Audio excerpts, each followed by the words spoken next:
Hi guys, and welcome to Quiet Voice Podcast channel. Tonight we're stepping into New York City on Christmas night in 1947, when the streets still glow with holiday windows and the sky quietly gathers its strength. You stand beneath tall buildings as cold air presses against your cheeks. Taxi tires hiss over damp pavement. Streetcars grind along their tracks. Somewhere nearby, a shopkeeper pulls down a metal shutter, and the sound rattles through the avenue like a final warning that nobody quite understands. Above you, clouds thicken over the city. Snow begins as a few pale flakes, drifting between lamps and fire escapes.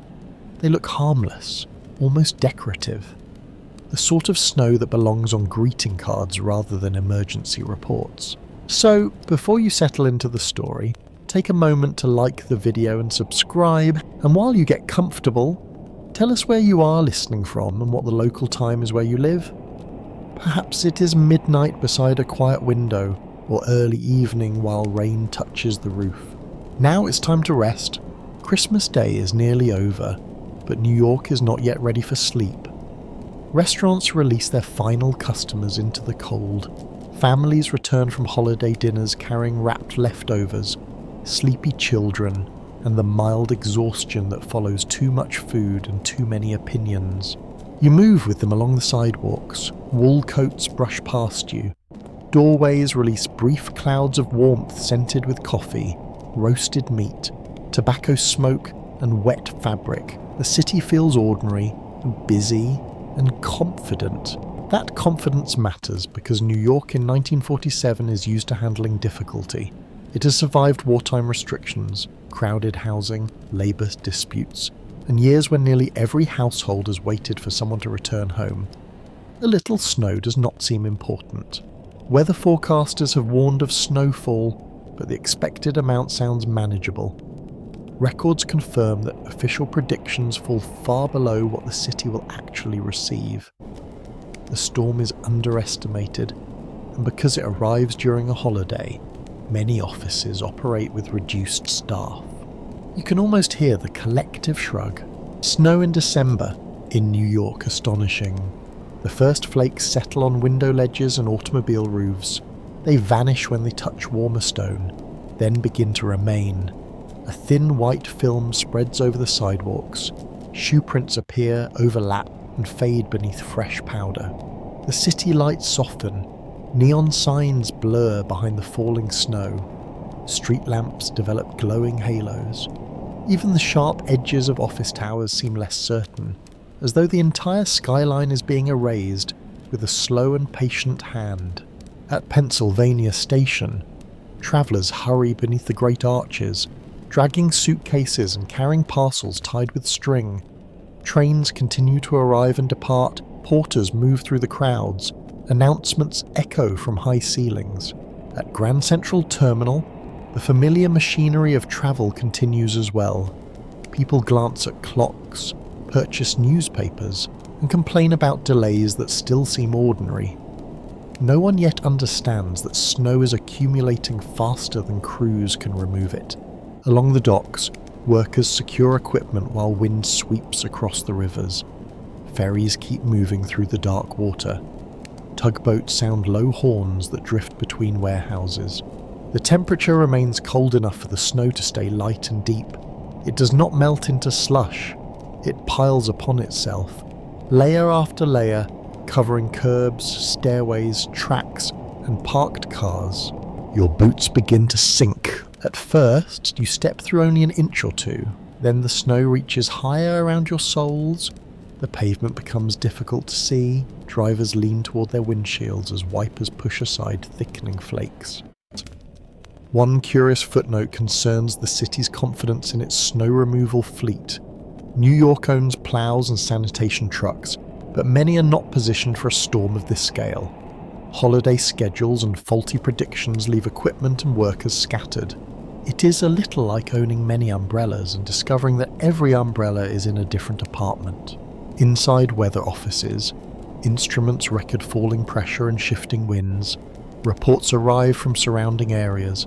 The storm is expanding rapidly along the coast. drawing moisture into cold air. Scholars still argue over how much blame belongs to forecasting limitations and how much belongs to city preparation. Weather science in 1947 is improving, but it does not have satellites, modern radar networks, or computer models. Forecasters rely on surface reports and ship observations, pressure maps, and experience. The atmosphere, naturally, refuses to cooperate with office confidence. You pause near Times Square, where signs continue flashing through the snow.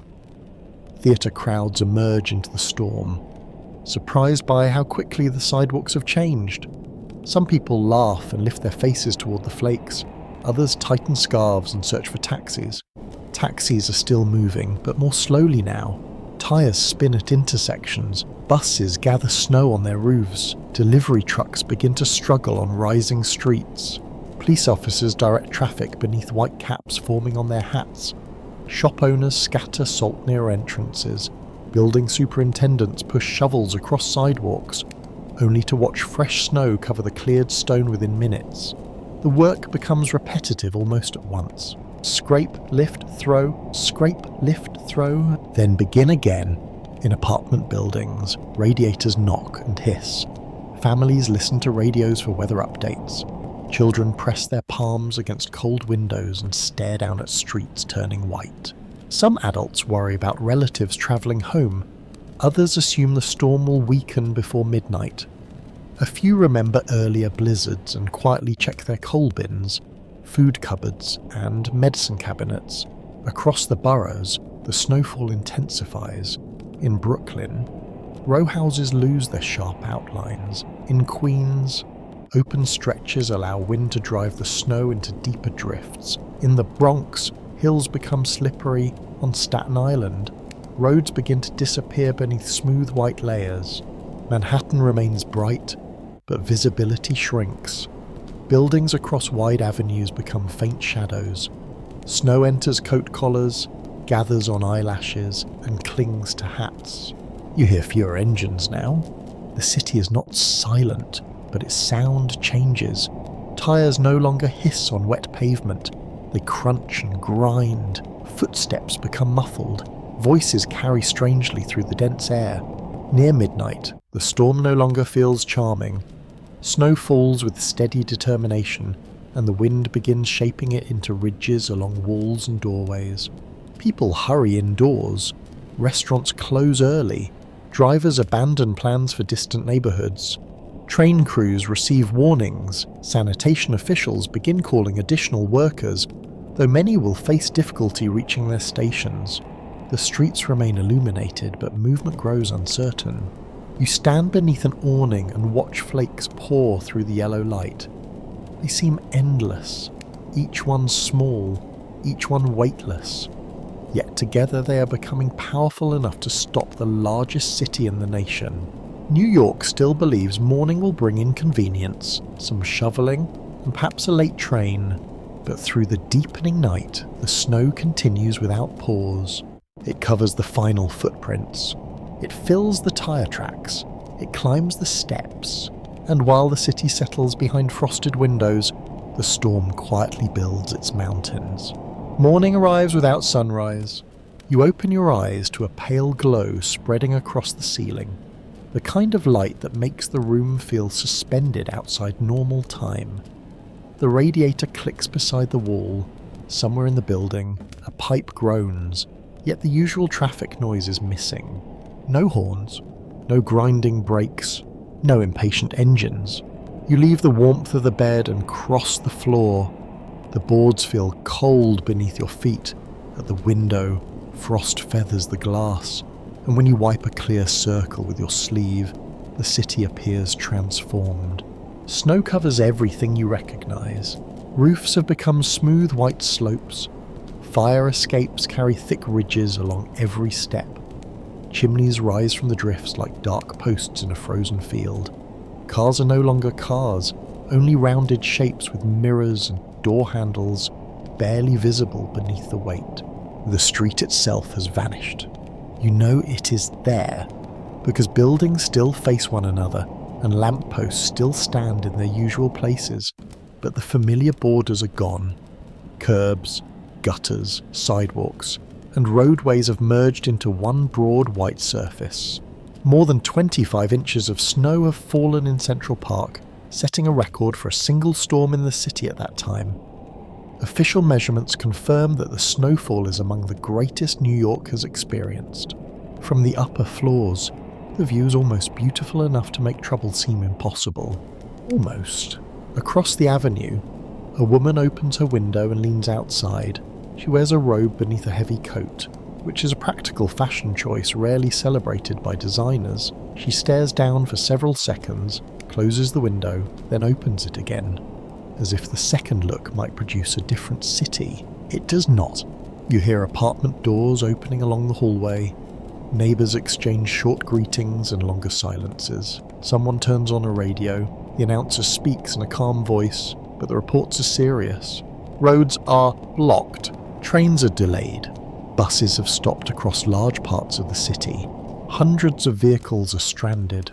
People gather near the radios, though it is a fireplace. Each update widens the map of disruption. Manhattan is buried. Brooklyn is buried. Queens is buried. The Bronx is buried. Staten Island is buried. The snow has not chosen favourites. You dress slowly, pulling on layers of wool, shirt, sweater, coat, scarf, hat, gloves. Then another sweater, because dignity is less useful than warmth. The building entrance is difficult to open. Snow has pressed against the outer door, forming a heavy bank along the step. The superintendent pushes from inside while two tenants pull with him. The door moves only a few inches. Cold air enters through the gap, carrying the clean smell of fresh snow and chimney smoke. You hear shovels scraping nearby, though the sound seems strangely distant. With a stronger push, the door opens enough for one person to squeeze through. You step outside. The snow reaches above your knees. Each movement requires effort. You lift one leg, place your boot forward, then pull the other free. The powder is soft near the surface but packed harder beneath. In some places, wind has formed drifts nearly as high as a person. Buildings seem shorter because the ground has risen around them. People emerge from doorways and stand still, taking in the sight. Some laugh, some whistle, some simply shake their heads. Children react differently. They do not see blocked transportation or failed deliveries. They see cliffs, tunnels, forts, and kingdoms. Within minutes, they begin climbing the nearest snowbanks, shouting to one another with the energy of explorers who have discovered a continent directly outside breakfast. Adults begin searching for shovels. A curious detail is that many New Yorkers use household objects when proper tools are unavailable. Baking trays, coal scoops, wooden boards, and even large serving spoons appear in the struggle against the drifts. One man attacks the snow with a dustpan.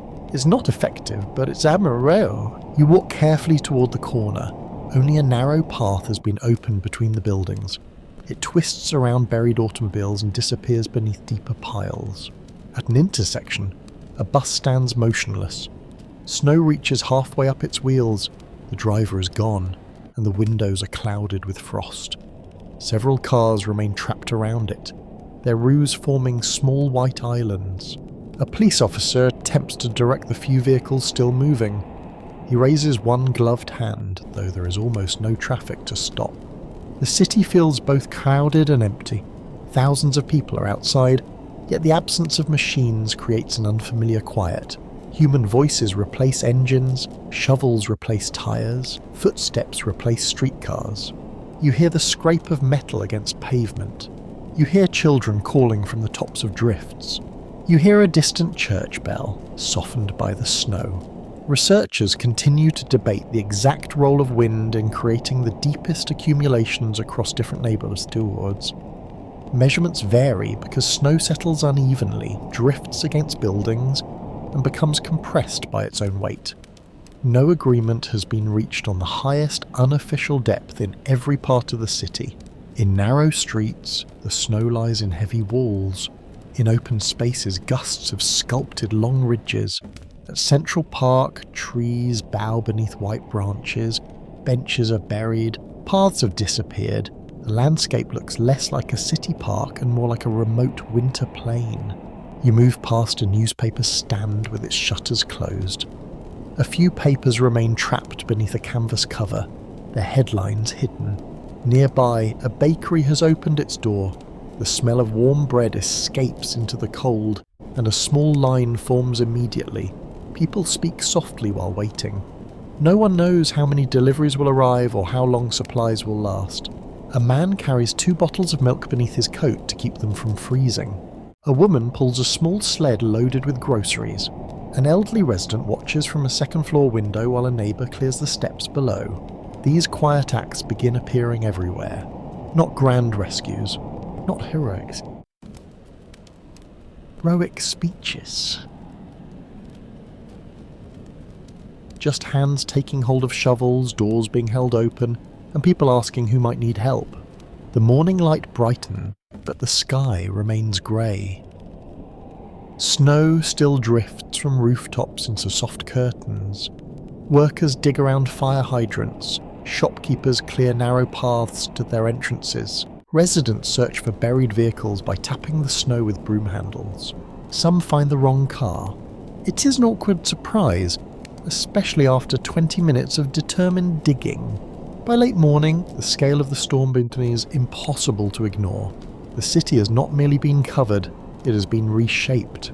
Every journey now requires patience. Every doorway requires labour. Every ordinary task has become a small expedition. You stand in the middle of the silent avenue, surrounded by white towers, buried wheels, and slowly moving figures. New York is awake, but it does not yet know how to move. You step farther into the city and discover that distance has changed. A block that normally takes 2 minutes now feels like a mile.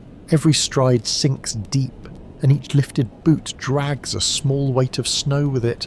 Your legs work harder than expected. Cold air enters through the scarf around your face, sharp and clean, carrying the smell of coal smoke, wet wool, and metal. The avenue has lost its shape. Street signs remain above the corners, but they seem to mark places that no longer exist. Snow lies across the roadway in broad, uneven fields. Wind has pushed it against walls, storefronts, stairways, and parked vehicles, building pale slopes where flat pavement should be. You move through a narrow trench dug by residents. Its sides rise above your waist in places. The path bends without warning because whoever cleared it followed the easiest route rather than the official sidewalk. That seems reasonable. The city has temporarily replaced planning with survival and good intentions. At the next corner, a row of automobiles is almost completely hidden. Only a hood ornament, a radio antenna, and the top of one steering wheel reveal what lies beneath. Owners search for their vehicles by memory. The blue sedan should be near the lamppost.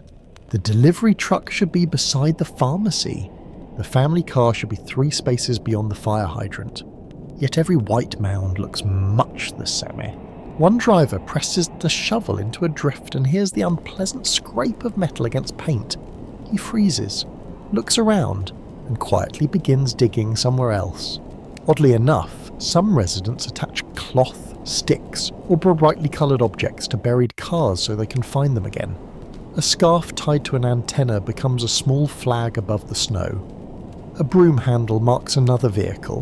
One automobile carries a cooking pot balanced on its roof, placed there by an owner with either excellent foresight or a very unusual sense of decoration. You continue toward a wider street, where the wind has more room to gather speed. Snow blows across the open space in thin, twisting sheets. It slides close to the ground, then rises suddenly around your knees. Fine crystals strike your cheeks. They collect in the folds of your coat and melt slowly against the warmth beneath. The drifts are not evenly spread. One doorway has only a shallow covering.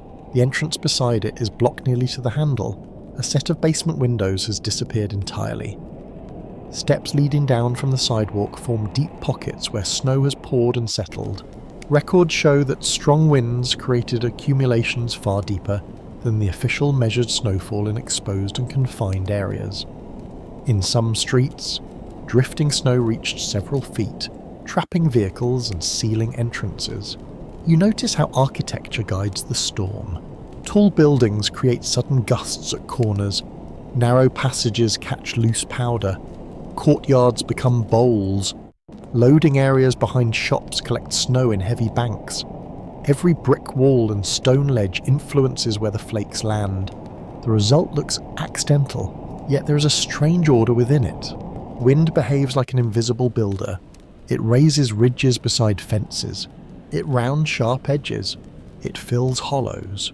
It creates smooth surfaces that hide dangerous gaps beneath. You test each step carefully. A harmless-looking patch may conceal a curb, a stair, or the space between two stranded cars. Near a department store, a delivery vehicle sits angled across the street.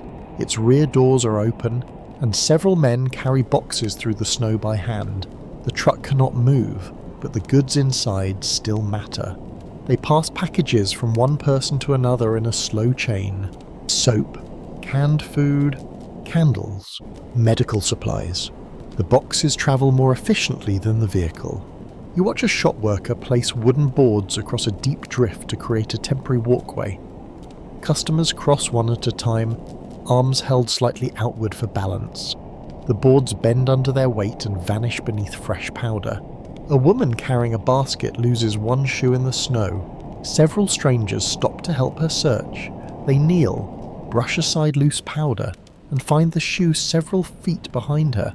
She puts it back on, thanks everyone, and continues as though losing footwear in the middle of an avenue is now a normal part of city life.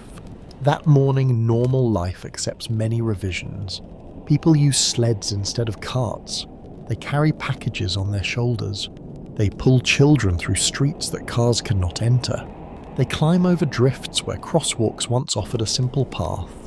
At a busy intersection, traffic lights continue changing for roads with almost no moving traffic. Red becomes green, green becomes yellow, yellow becomes red. The signals perform their duty with admirable seriousness, ignored by nearly everyone. A horse struggles through the snow pulling a small wagon. Steam rises from its body. The driver walks beside it, guiding the animal around hidden obstacles. Hooves sink and lift with steady effort. For a moment, the modern city seems to have stepped backward in time.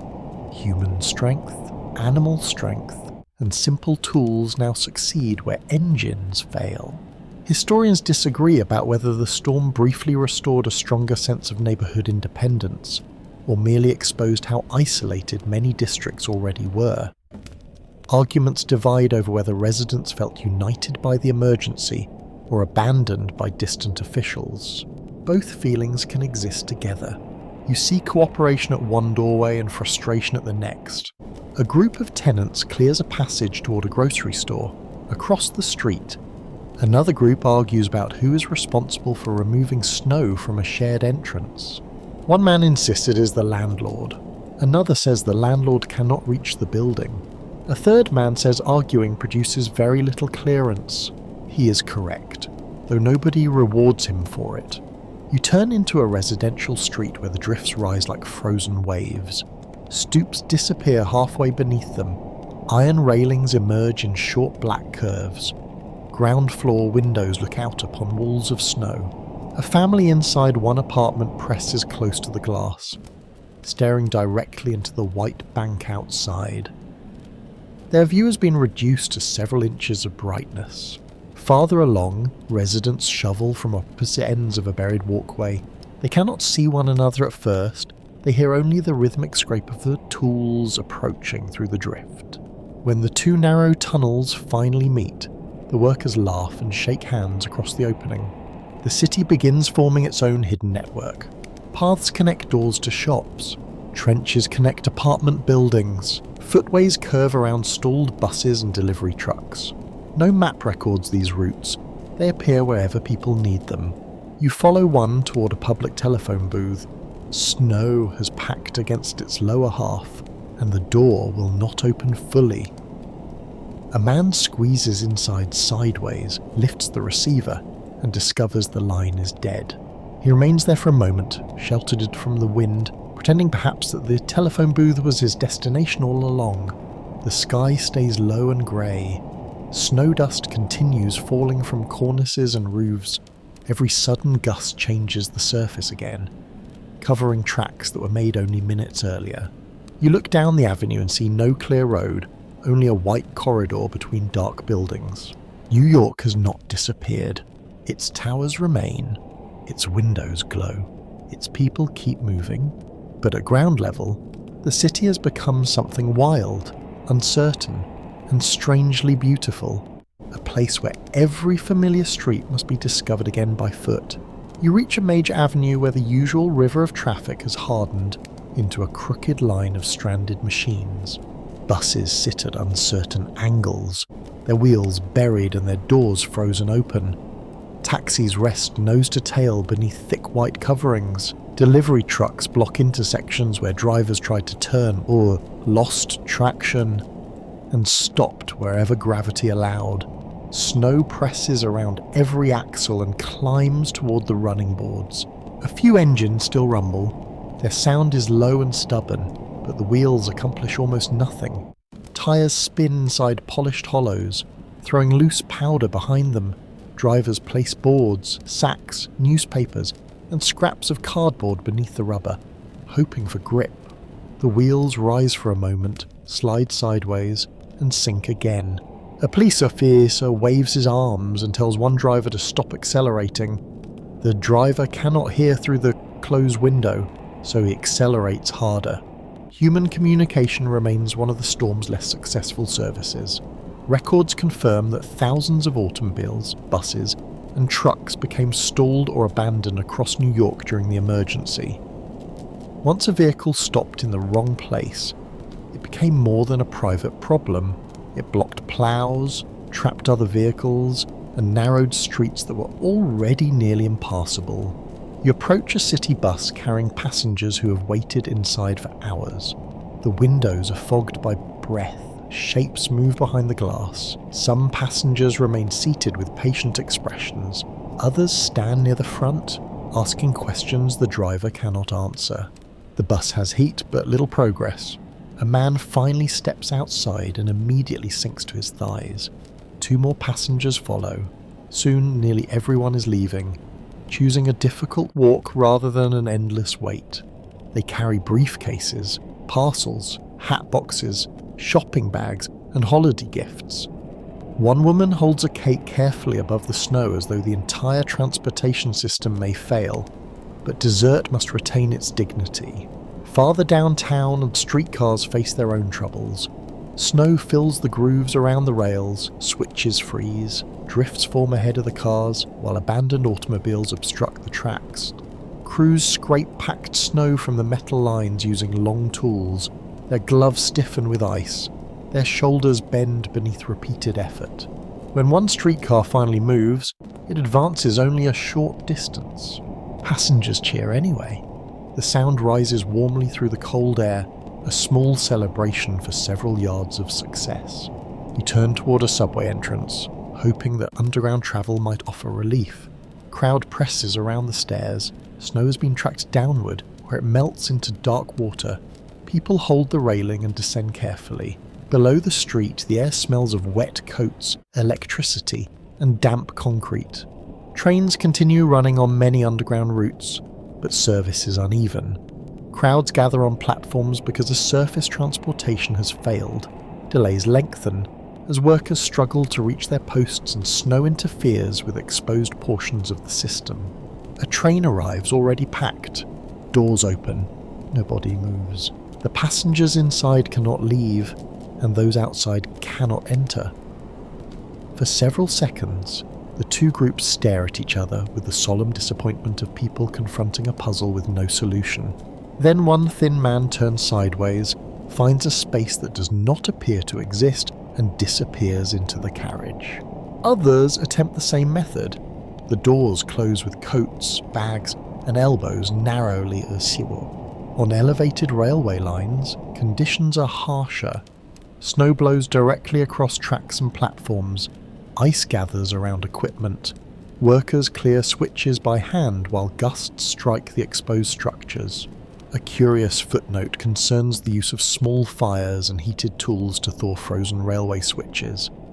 Crews sometimes rely on flames placed close to the rails, carefully melting the ice that prevents points from moving. It is an effective method, though standing beside fire above a buried city has the atmosphere of a very cautious magic trick. At railway terminals, departure boards become lists of uncertainty. Long-distance trains arrive late or not at all. Some are stopped outside the city by drifts, frozen switches, or blocked approaches.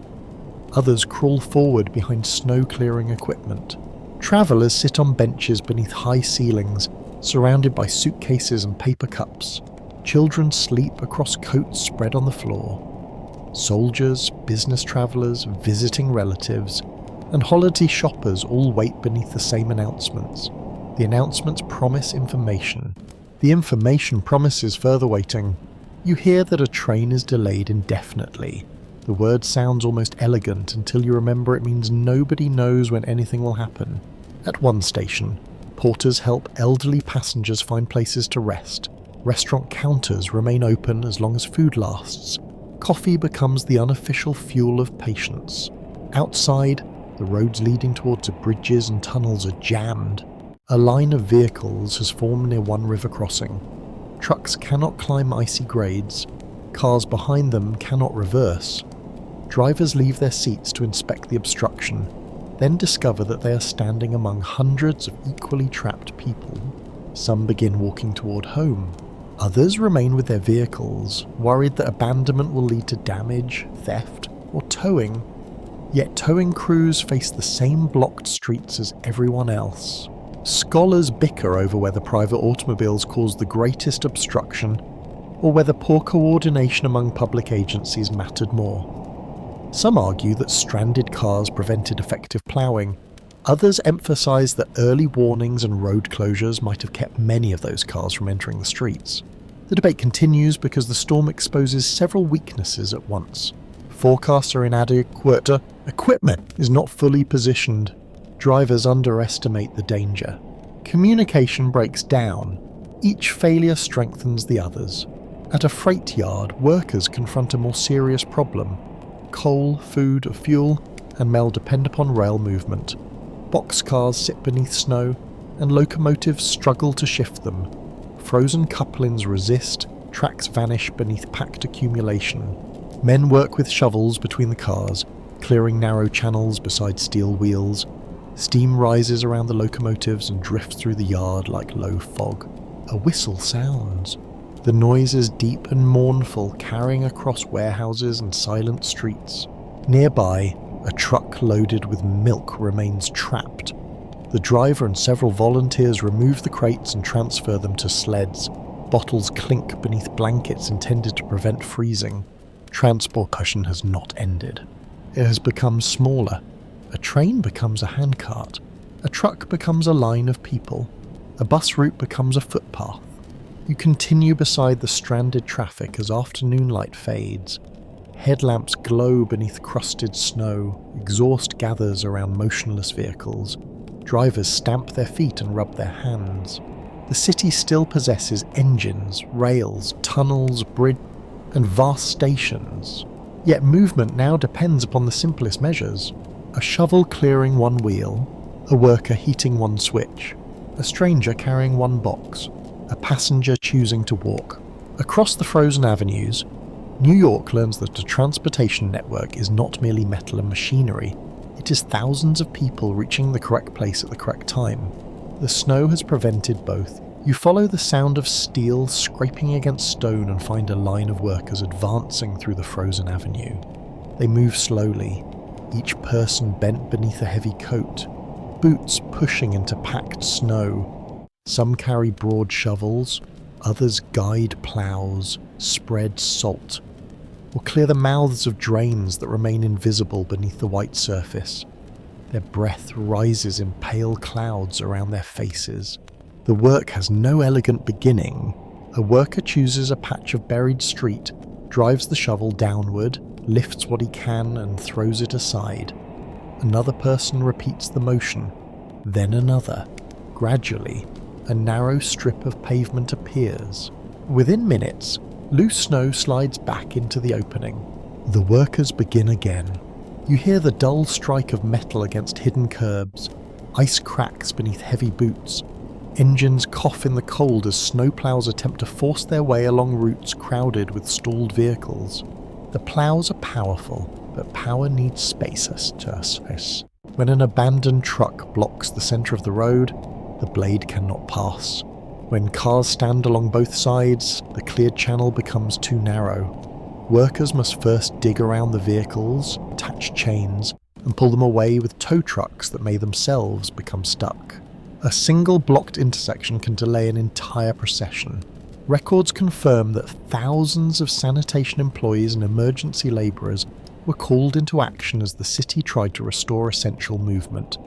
Crews worked long shifts, often with little rest, while officials directed attention toward hospitals, fire stations, rail terminals, bridges, and major commercial streets. You watch a supervisor unfold a damp paper map against the hood of a truck. Snow lands on the page, ink begins to blur. He points towards several routes, assigns crews, and folds the map beneath his coat. The plan sounds simple. Open the avenue, reach the hospital, clear the intersection. Reality offers more details. A buried hydrant must be uncovered. A fallen sign must be removed. A stranded ambulance must be freed. A delivery truck full of food must be moved without damaging its cargo. Every obstacle demands tools, time, and people who are already exhausted. Near a fire station, firefighters join the digging. The great doors cannot open fully because snow has packed against them. Men shovel from inside while volunteers attack the drift from the street. The two groups work toward each other until the doorway finally clears. A fire engine creeps forward. Its chains bite into the snow with a heavy clatter. The crew pauses at the corner, where another drift rises beneath the front wheels. Shovels appear again. The machine waits for human hands. You walk beside a sanitation truck carrying salt and sand. Two workers stand at the rear, scattering the mixture across a newly opened lane. The dark grains disappear into the snow, leaving a rough trail that may give tyres enough grip to climb a slope. One worker has tied pieces of cloth around his boots because the leather has cracked. Another wears mismatched gloves.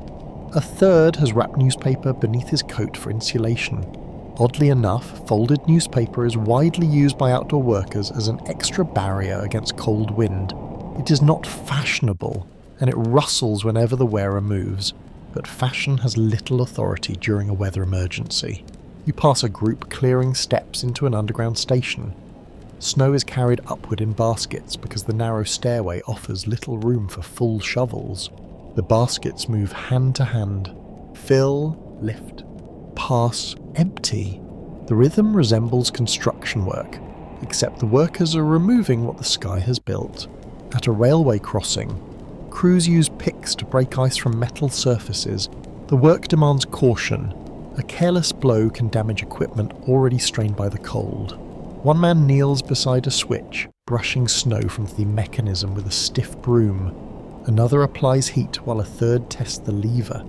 Their faces tighten with concentration. The switch moves. A locomotive sounds its whistle in response. Nobody cheers this time. They are too tired, yet several workers exchange small nods, the kind that say the effort mattered. Along a commercial street, shop owners assist official crews. They clear the pavement in front of their buildings, then continue into the roadway. Restaurant workers carry out buckets of hot water, though the water quickly cools and can create dangerous ice if used carelessly. A cook arrives with coffee instead. This proves more useful. Paper cups pass from hand to hand, steam touches red faces. For a few minutes, shovels rest against a wall while workers drink in silence. You notice how fatigue changes movement. At first, each person throws snow with force. Hours later, the motions become smaller and more economical. No energy is wasted. Workers learn to slide the shovel beneath packed layers, use the weight of the snow, and turn without lifting too high. Experience becomes a quiet form of strength. A council report from the period shows that the storm forced city departments to coordinate labour, machinery, fuel, an emergency access on a scale rarely attempted during peacetime. Yet no agreement has been reached on whether the greatest weakness was a shortage of equipment or the failure to deploy available resources quickly enough. Some historians emphasise the limited number of effective ploughs. Others point to administrative confusion. Still others argue that no realistic preparation could have produced quick results under such extreme accumulation. You can understand every position while watching one crew confront a single block. The street contains buried cars, frozen ridges, loading platforms, fire escapes, basement entrances, and piles thrown from nearby sidewalks. Clearing one space creates another pile somewhere else. Snow cannot simply vanish, it must be moved. At open lots and waterfront edges, trucks dump enormous loads into growing banks. In some locations, crews push snow toward the rivers.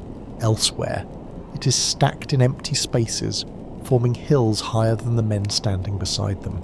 Children watch these mountains grow from apartment windows. Adults see future trouble. When thawing begins, all that snow will become water, slush and refuse. For this moment, however, the urgent goal is passage. A narrow lane opens toward a hospital entrance. An ambulance approaches slowly, tyres wrapped in chains. Workers step aside and lean on their shovels as it passes. The driver lifts one hand in thanks. Then the crew returns to the drift. You continue through the deepening dusk. Portable lamps cast hard circles of light across the snow. Shovel blades flash, truck engines rumble, salt crunches beneath boots. The workers are no longer clearing a whole city in their minds. That idea is too large. They clear one doorway, one rail, one trapped wheel, one stretch of road wide enough for help to pass. Across New York, progress is measured not in miles but in feet, and each foot is earned by cold hands, aching backs, and the steady refusal to stop. You enter an apartment building where the outer hallway smells of damp wool, boiled coffee, floor wax, and coal smoke. The door closes behind you with a heavy thud, shutting out the sharp wind. For a moment, the quiet feels almost luxurious. Snow still presses against the windows, but inside, life gathers around radiators, kitchen tables, and the soft yellow light of shaded lamps. You climb the stairs slowly. Each landing holds signs of adjustment. Wet boots stand in careful rows. Scarves hang from banisters. A wooden sled leans against one wall beside a shovel that belongs outdoors but has clearly earned permission to come inside.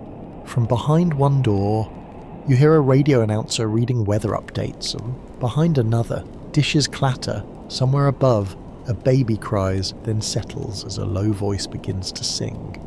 You enter a crowded apartment where 3 families have gathered because one home is warmer than the others. The windows are fogged and coats hang from chair backs. Children sit on the floor with blankets around their shoulders. Building towers from playing cards and arguing about rules that appear to change whenever someone begins losing. Adults occupy the kitchen. A pot of soup simmers on the stove. Its scent fills the room with onion, potato, cabbage, and pepper. The meal is simple, but every spoonful matters because nobody knows when regular deliveries will resume. One woman slices bread more thinly than usual. Another counts potatoes. A man checks the coal supply in a metal bin near the service area, lifting each piece as though it might reveal the future. Records from the period confirm that many New York homes still depend on coal or oil for heat, and winter storms can interrupt both deliveries. Apartment residents often rely on building superintendents to manage furnaces, pipes, and fuel stores. In the basement, the superintendent feeds coal into a furnace with a broad shovel. The heat rolls against his face. He has removed his coat, though sweat darkens his shirt despite the cold outside. The furnace demands regular attention. Too little fuel and upper floors lose warmth. Too much, and supplies disappear too quickly. He listens to the pipes as carefully as a doctor listens to a chest. The building answers with knocks, hisses, and metallic groans. On the 4th floor, a radiator remains cold. 2 tenants crouch beside it while a neighbour turns the valve. Nothing happens. Another resident arrives carrying a wrench, Though his confidence appears greater than his mechanical knowledge, he taps the pipe. The radiator gives a sudden bang. Everyone jumps, then warmth slowly spread through the metal. The man with the wrench accepts congratulations with the solemn pride of a master engineer. You move toward the dining room, where chairs have been pulled close together. Someone brings out a deck of cards. Someone else finds a board game missing one piece, which is replaced by a button. Outside, the city is nearly immobile. Inside, time stretches. People who usually exchange brief greetings in the hallway now sit together for hours. They learn details about one another that elevators and staircases have never provided. The quiet woman from downstairs once performed in a dance company. The elderly man near the window worked on harbour boats. The young couple across the hall plans to move to a larger apartment but has told nobody until now. A storm has removed the usual excuse of being busy. One curious household practice involves placing pans beneath leaking window frames and stuffing rolled newspapers into cracks to slow cold drafts. Some residents hang blankets over doors or pin towels along windowsills. The rooms begin to resemble small forts constructed from fabric, cookware, and determined practicality. In one apartment, the family places hot bricks wrapped in cloth at the foot of the bed. This old method provides warmth for a while, though it requires care. A brick that is too hot can damage blankets or skin. A brick that is too cold is simply a disappointing rock. You hear laughter from the kitchen. A neighbour has attempted to bake bread with limited yeast and uncertain measurements. The loaf emerges dense, uneven, and heavy enough to serve as emergency building material. Everyone eats it anyway. Butter improves many situations. Across the hallway, an older woman worries about food. She lives alone and has not been able to reach the shop. A boy from the next apartment brings her a bowl of soup, 2 slices of bread, and an apple. She protests that he should keep the apple. He leaves it on the table while she is speaking. Such exchanges occur throughout the building. Milk is shared with families who have infants. Candles pass to apartments where electricity flickers. Matches, medicine, tea, sugar, and blankets move from door to door. No formal system organises the giving. People simply notice what is missing. Historians remain divided over whether emergencies create lasting community bonds or only temporary cooperation shaped by immediate need. Some accounts describe neighbours becoming close friends. Others suggest that familiar distance returned once daily routines resumed. There is room for both conclusions. A crisis can open a door without deciding how long it stays open. You sit near a window and watch snow fall from a rooftop ledge. The loose powder drifts downward in a soft sheet, then disappears into the white courtyard below. Inside, conversation turns toward worry. A father wonders whether his daughter reached home safely from work. A nurse prepares to leave for the hospital and studies the distance she must cross on foot. A shopkeeper wonders whether frozen pipes will damage his store. The room grows quieter. Then someone pours more coffee, and talk begins again. This is how anxiety moves through the apartment. It rises, settles, and rises once more. Children sense only part of it.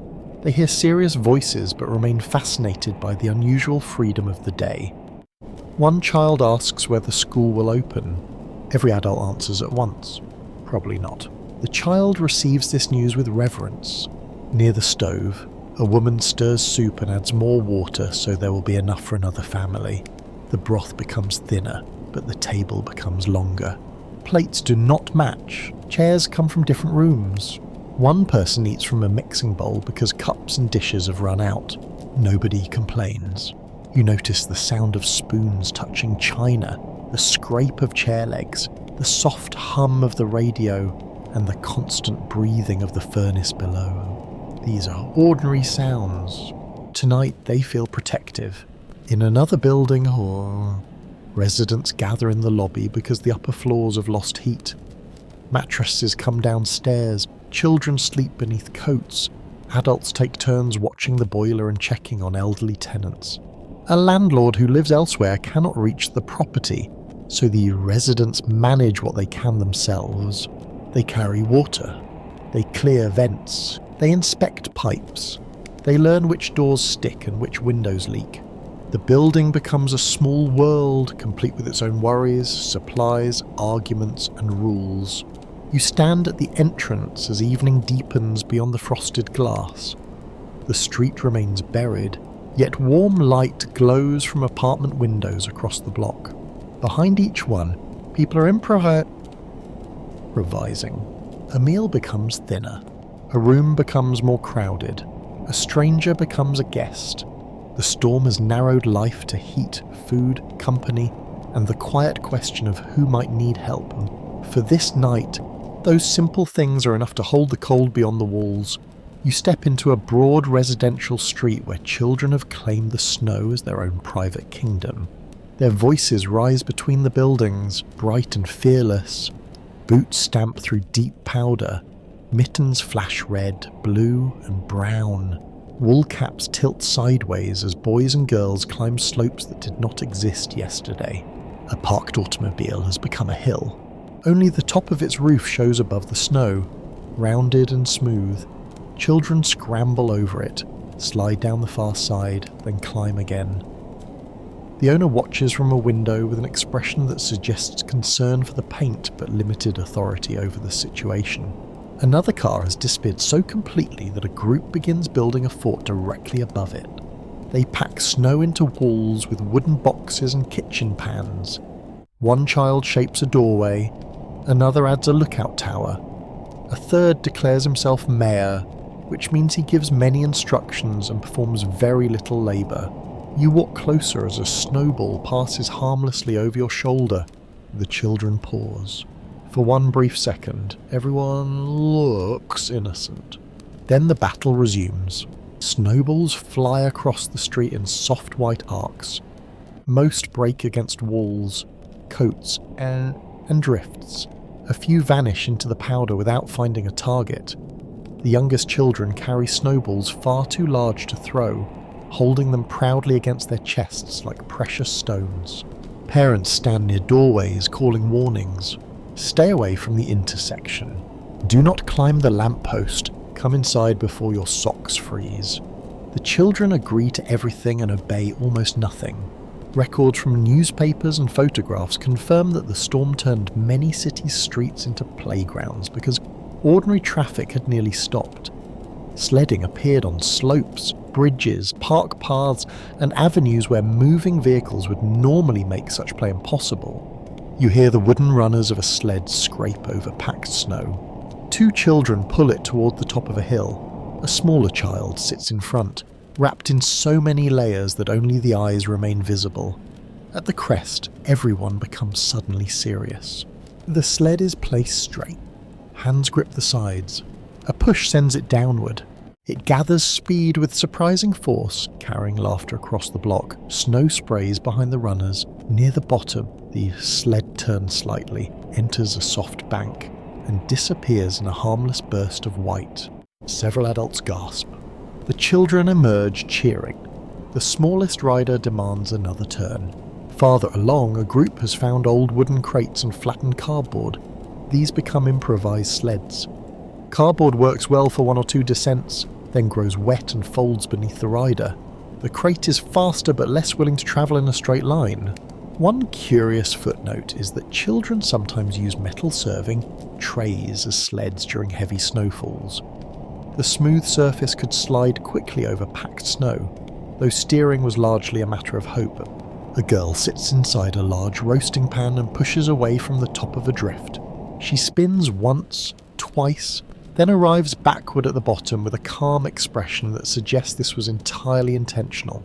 The roasting pan has discovered a second career.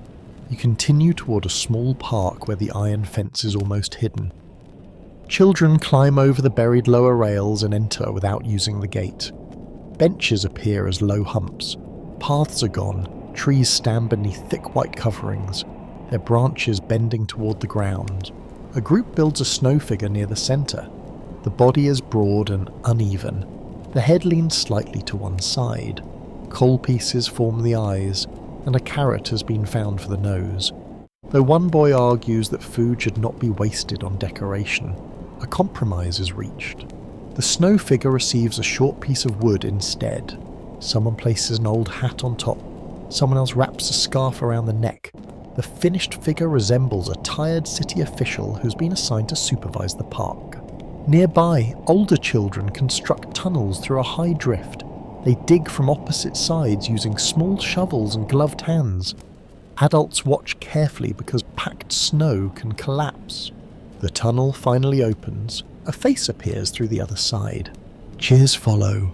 Then each child crawls through in turn, emerging covered in powder and smiling with the deep satisfaction of people who have built something secret. Historians debate how much freedom city children truly enjoyed during emergencies like this. Some accounts describe streets becoming unusually safe because vehicles were absent. Others note the hidden dangers of deep drifts, exposed cold, unstable snow or no banks, and frozen water near docks and rivers. No agreement has been reached on whether adults felt more relief or more fear while watching children play. You can see both emotions in every doorway. A mother smiles as her daughter slides down a hill. The same mother shouts when the sled moves too close to a buried fire hydrant. A father helps build a ramp, then immediately announces that the ramp is too dangerous.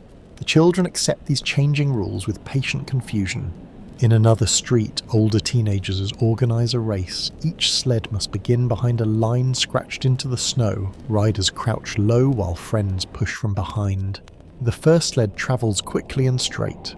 The second turns sideways and knocks down a soft wall. The third refuses to move until everyone pushes together, then launches suddenly and leaves the pushers face down in the snow. Laughter spreads across the block. For a few hours, age seems less important. Adults borrow sleds, shop workers throw snowballs. A police officer accepts a challenge from several children and attempts to slide down a short slope on a wooden board. He travels 3 feet. His dignity travels slightly farther. Children applaud with great politeness. As the afternoon grows colder, the snow becomes firmer under repeated footsteps. Paths form between buildings, sliding hills become smoother and faster. Fort walls grow taller. Frozen mittens begin to stiffen. Boots fill with melting snow. Cheeks turn bright red. One by one, parents call children inside for warm drinks and dry clothes. Some children resist until fingers begin to ache. Others return home only long enough to replace wet socks before racing outside again. You watch a boy carry a younger sister up the steps because her boots are too heavy with snow. She holds one broken sled runner and speaks excitedly about the day's adventures. At the window above, steam clouds the glass as cups of hot cocoa are prepared. The street remains filled with forts, tracks, tunnels, and abandoned bits of cardboard.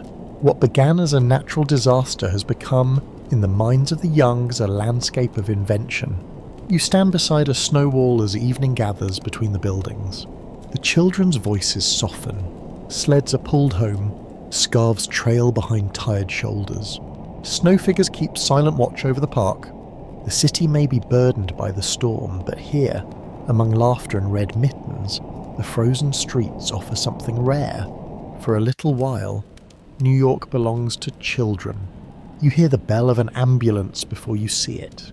The sound approaches slowly through the muffled streets, rising and falling between apartment walls.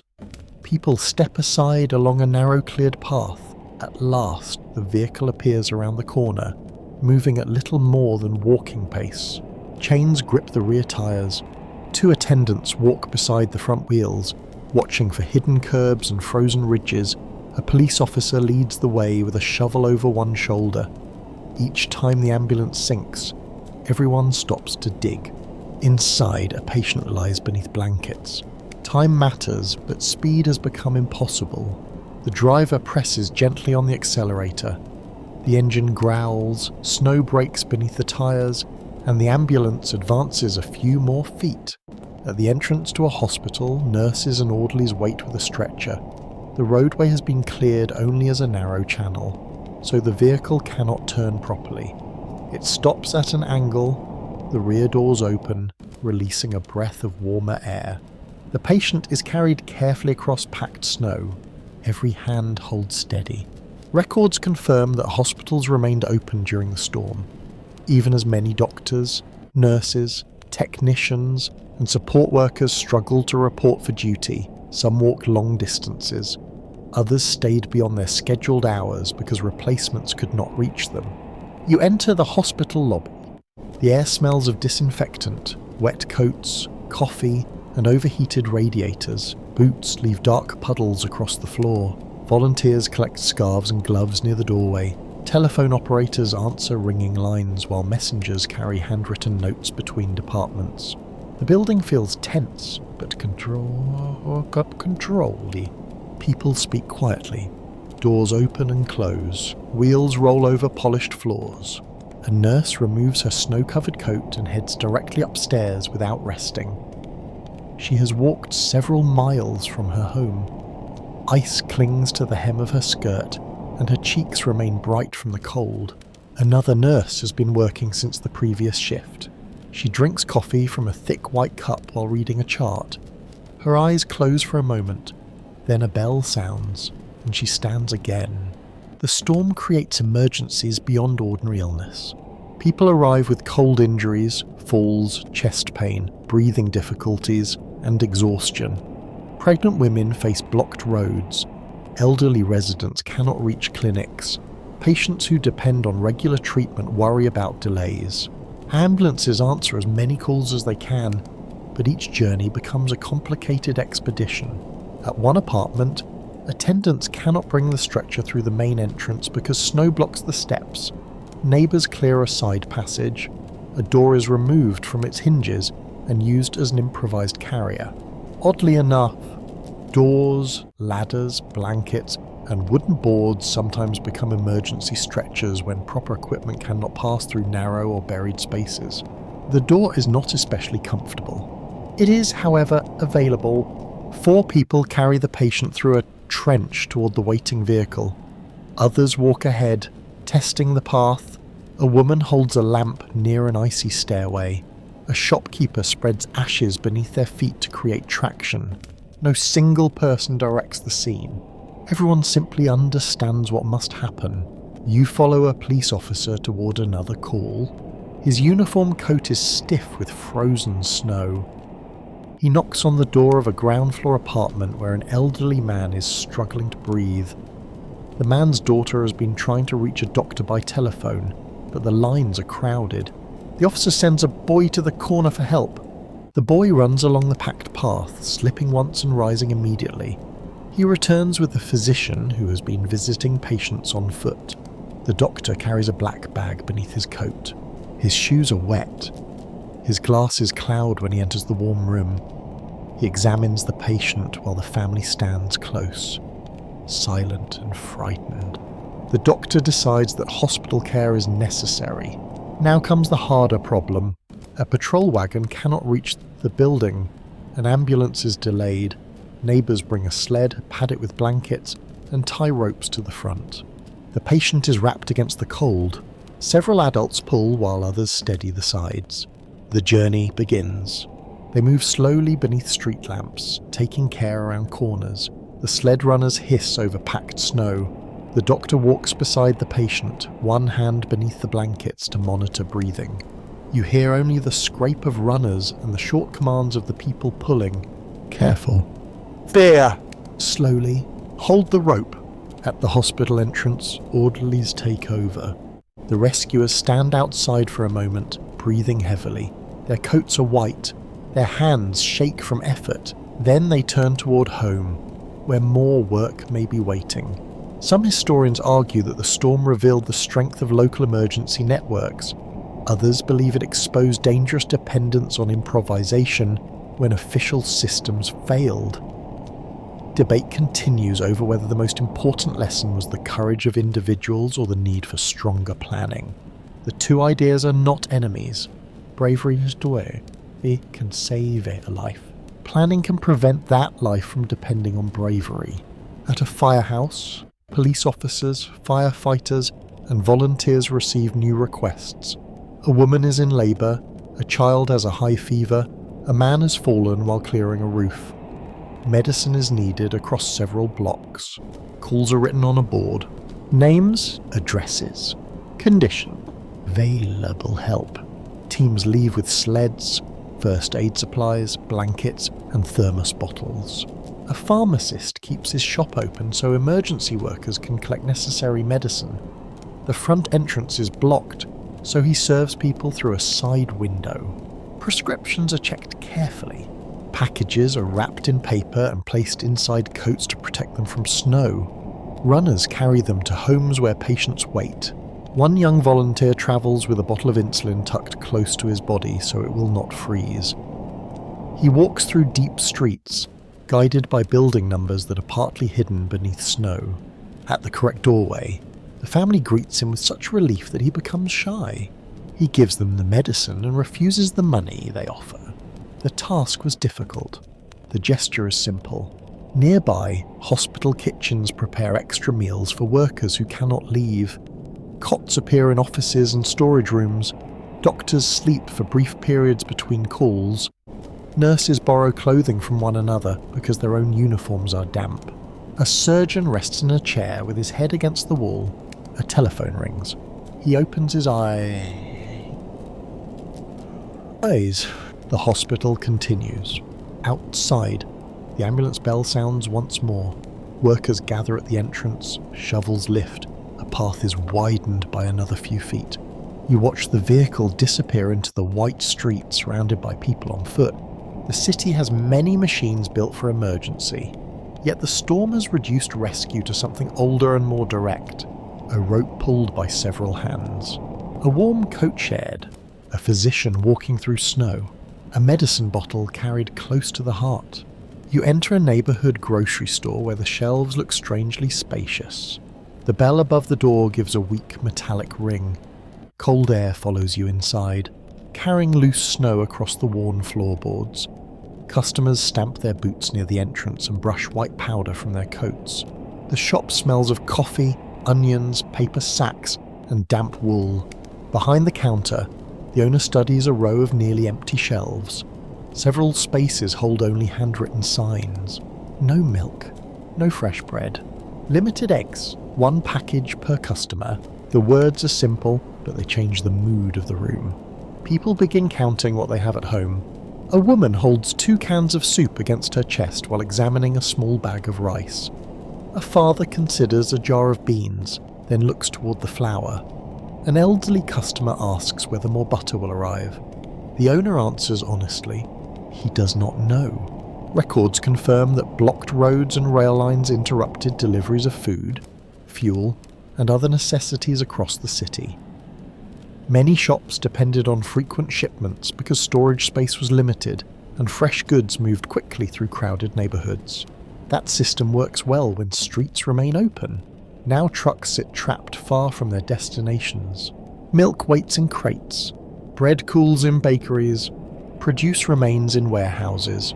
The city has food, but distance has become a walrus. You move along the narrow aisle. Canned vegetables are disappearing first, flour and sugar follow. Coffee receives careful attention, so do matches, candles, soap, and cooking fuel. Nobody appears to be planning a feast. They are planning uncertainty. At their counter, a customer asks for 4 loaves of bread. The shopkeeper offers one. The customer protests. The shopkeeper points toward the line. Several people are waiting behind him, each with a family to feed. The man looks at the single loaf, then at the faces around him.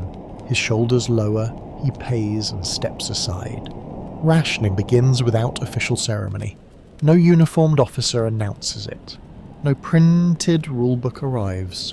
A store owner simply decides that more people should receive less. The decision creates the arguments, but it also keeps the shelves from emptying all at once.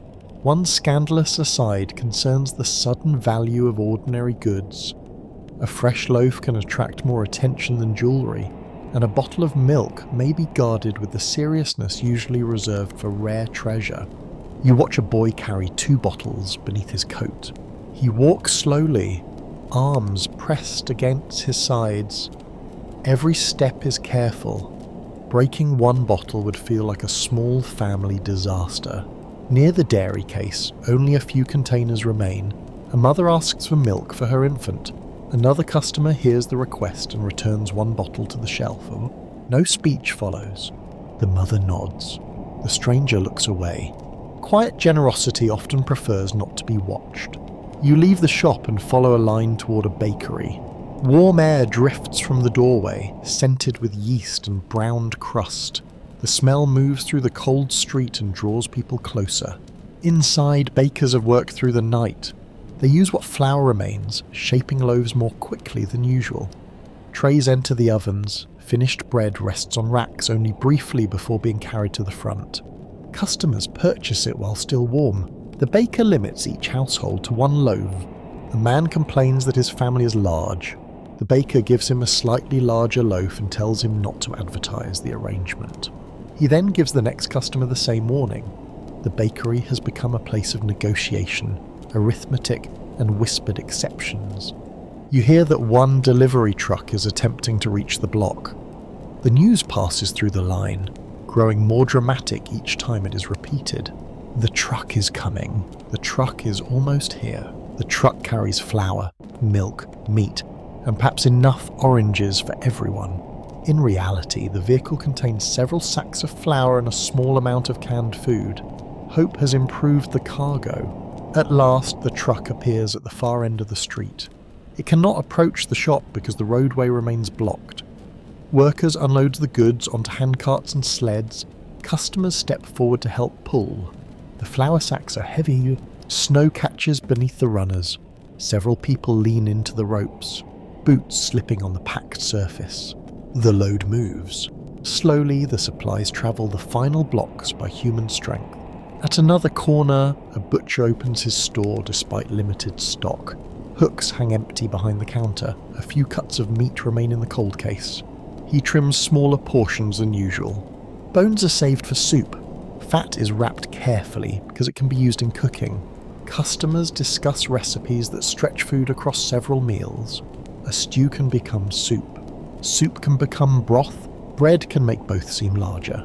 Household knowledge gains new importance. Families who remember lean years adapt quickly. They save every useful scrap. Potato skins become part of a meal. Stale bread becomes crumbs. Cabbage becomes the loyal servant of the emergency kitchen. Scholars remain divided over how severe food shortages became across different neighbourhoods. Some reports describe brief inconvenience, while others record long lines, empty stores, and genuine fear among families with little money or storage. The experience depends greatly on location. A household near an open market may manage well. A family several blocks from the nearest shop may face real difficulty. Income matters too. A wealthy home may have a full pantry. A crowded apartment may have only enough food for one day. The storm falls evenly, but hardship does not. You enter a small kitchen where a family prepares dinner from what remains. A pot contains beans, onions, and a little meat. Water is added twice. A heel of bread is cut into careful pieces. The youngest child receives the largest portion. Adults say they're not very hungry. Nobody believes them, but nobody challenges the claim. At the table, conversation turns toward tomorrow's meals. There are 3 potatoes, half a cabbage, some oatmeal, a jar of jam. The list sounds modest, yet the family begins arranging it into possibilities. Breakfast, soup, another breakfast. Perhaps bread from a neighbour. Planning itself creates calm. Across the city, restaurant, kitchens face similar choices. Some close because workers cannot arrive. Others serve limited menus. A cafe offers coffee, eggs, and toast until the eggs are gone. Then it offers coffee and toast. Later, only coffee remains. Customers continue to enter because warmth and company have become part of the meal. Near a hotel, guests wait in the dining room while cooks stretch supplies. Portions grow smaller. Menus lose their decorative language and become very direct. Soup, bread, coffee. Nobody asks about dessert. Fuel creates another worry. Coal and heating oil cannot move easily through block streets. Building managers inspect their supplies. Families reduce heat in unused rooms. Doors remain closed to preserve warmth. A fuel dealer receives dozens of urgent requests but has only a few moving trucks. Priority goes to hospitals, public buildings, and homes in greatest need. Arguments follow. Coal people are rarely philosophical. You stand beside a shop window as evening settles across the neighbourhood. Inside, the shelves are nearly bare, but the room remains active. A clerk divides a bag of rice into smaller paper packets. A customer carries groceries for an older neighbour. A baker places 2 imperfect loaves beneath the counter for families who cannot pay. The city is learning that shortage is not only about what exists, it is about what can move, what can be shared, what can be stretched, and what people are willing to leave for someone standing behind them in line. You follow a row of footprints into a side street where neighbours have gathered around a wooden table set directly in the snow. The table is uneven because one leg rests on a buried curb. A sheet of brown paper lies across the top, held down by jars, a hammer, and a heavy iron pan. Names and apartment numbers are written in pencil. Who needs coal? Who needs medicine? Who lives alone? Who has a shovel? Who owns a sear sled? The list grows longer as people arrive. A woman from the corner building volunteers to check on older residents.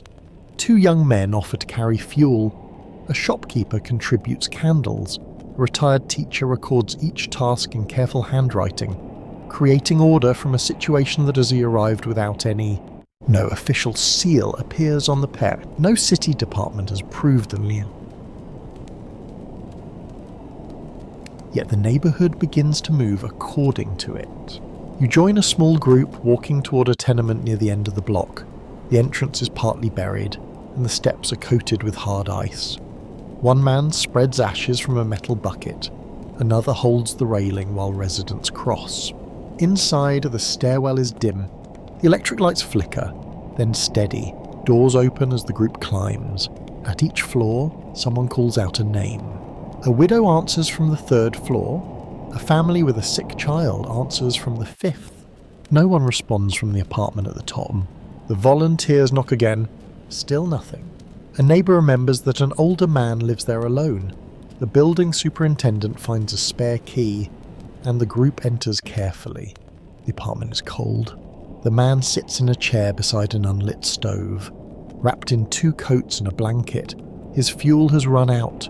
He is embarrassed by the attention and insists that he has been perfectly comfortable. His shaking hands suggest otherwise. Records confirm that local volunteers played an essential role in reaching residents who were isolated by blocked streets, failed deliveries, or limited mobility. In many neighbourhoods, informal groups carried food, coal, medicine, and messages where vehicles could not travel. 2 men return downstairs for coal. A woman heats soup. Another volunteer checks the stovepipe before lighting the fire.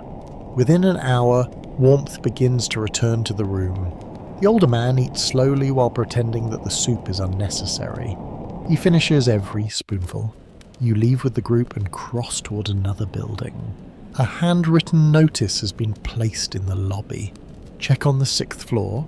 Bring water to the rear apartments. Report broken pipes. Leave spare blankets with the caretaker.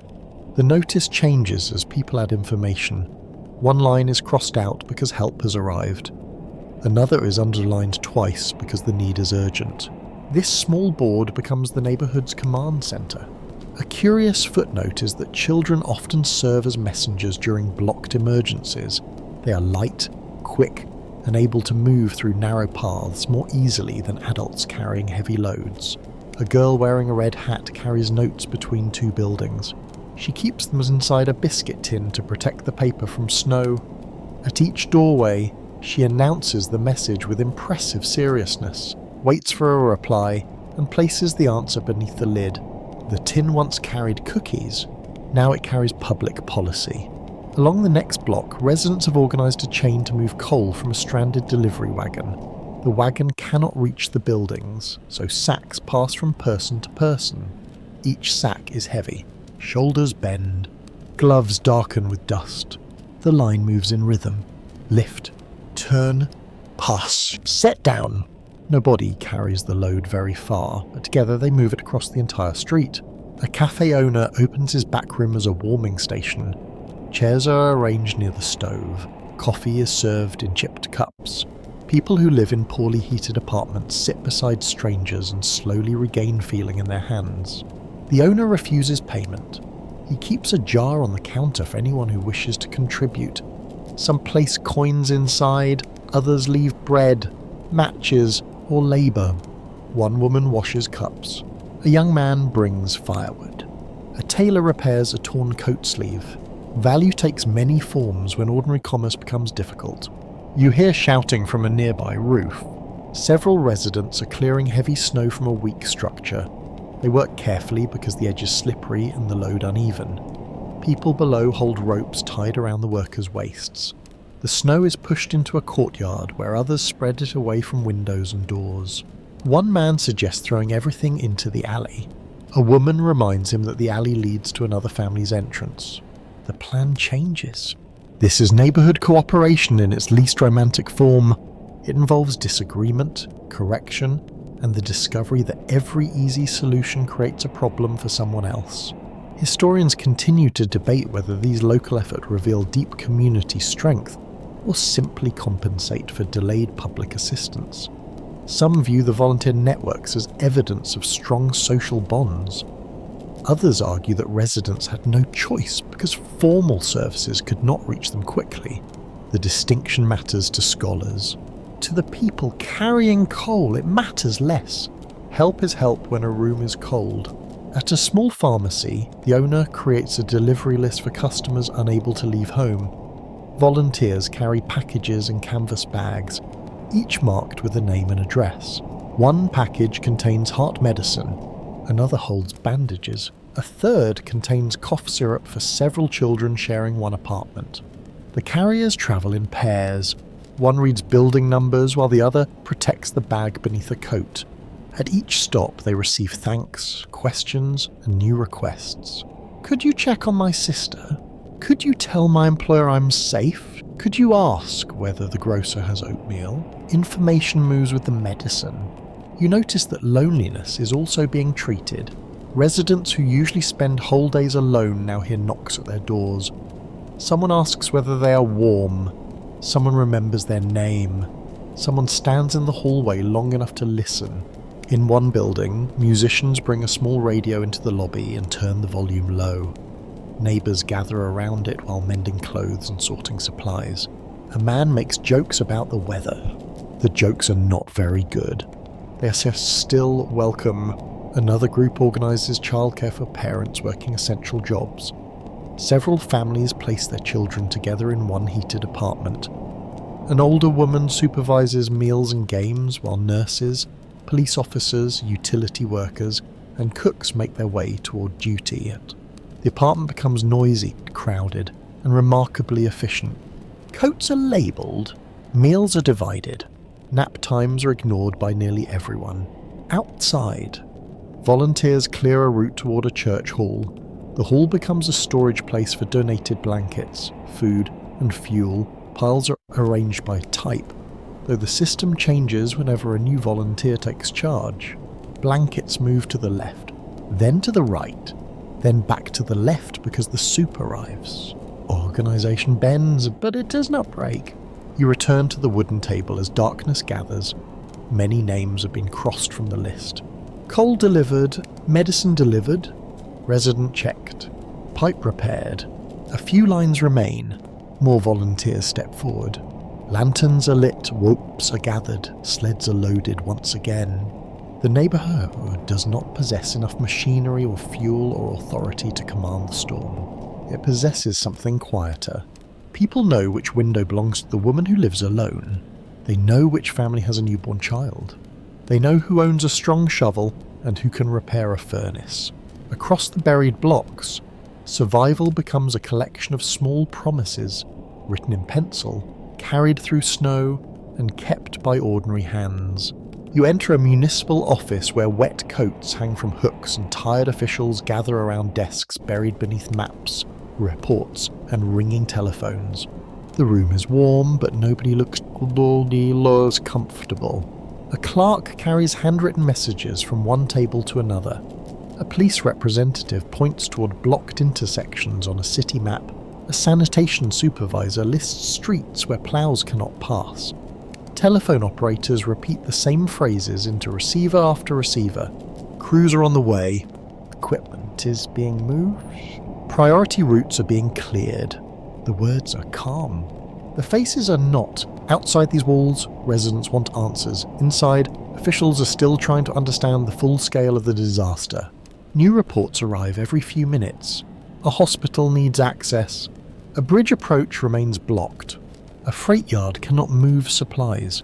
Several neighbourhoods request more ploughs. An official circles locations with a pencil until the map becomes crowded with dark marks. There are too many urgent places. Resources must be assigned, but each decision leaves another district waiting. Clearing one major avenue may help ambulances and food trucks. Clearing a residential street may reach hundreds of families. Opening rail access may restore supplies to the entire city. Every choice has a reason. Every delay has a human cost. Records confirm that Mayor William O'Dwyer and his administration faced fierce criticism for the city's response.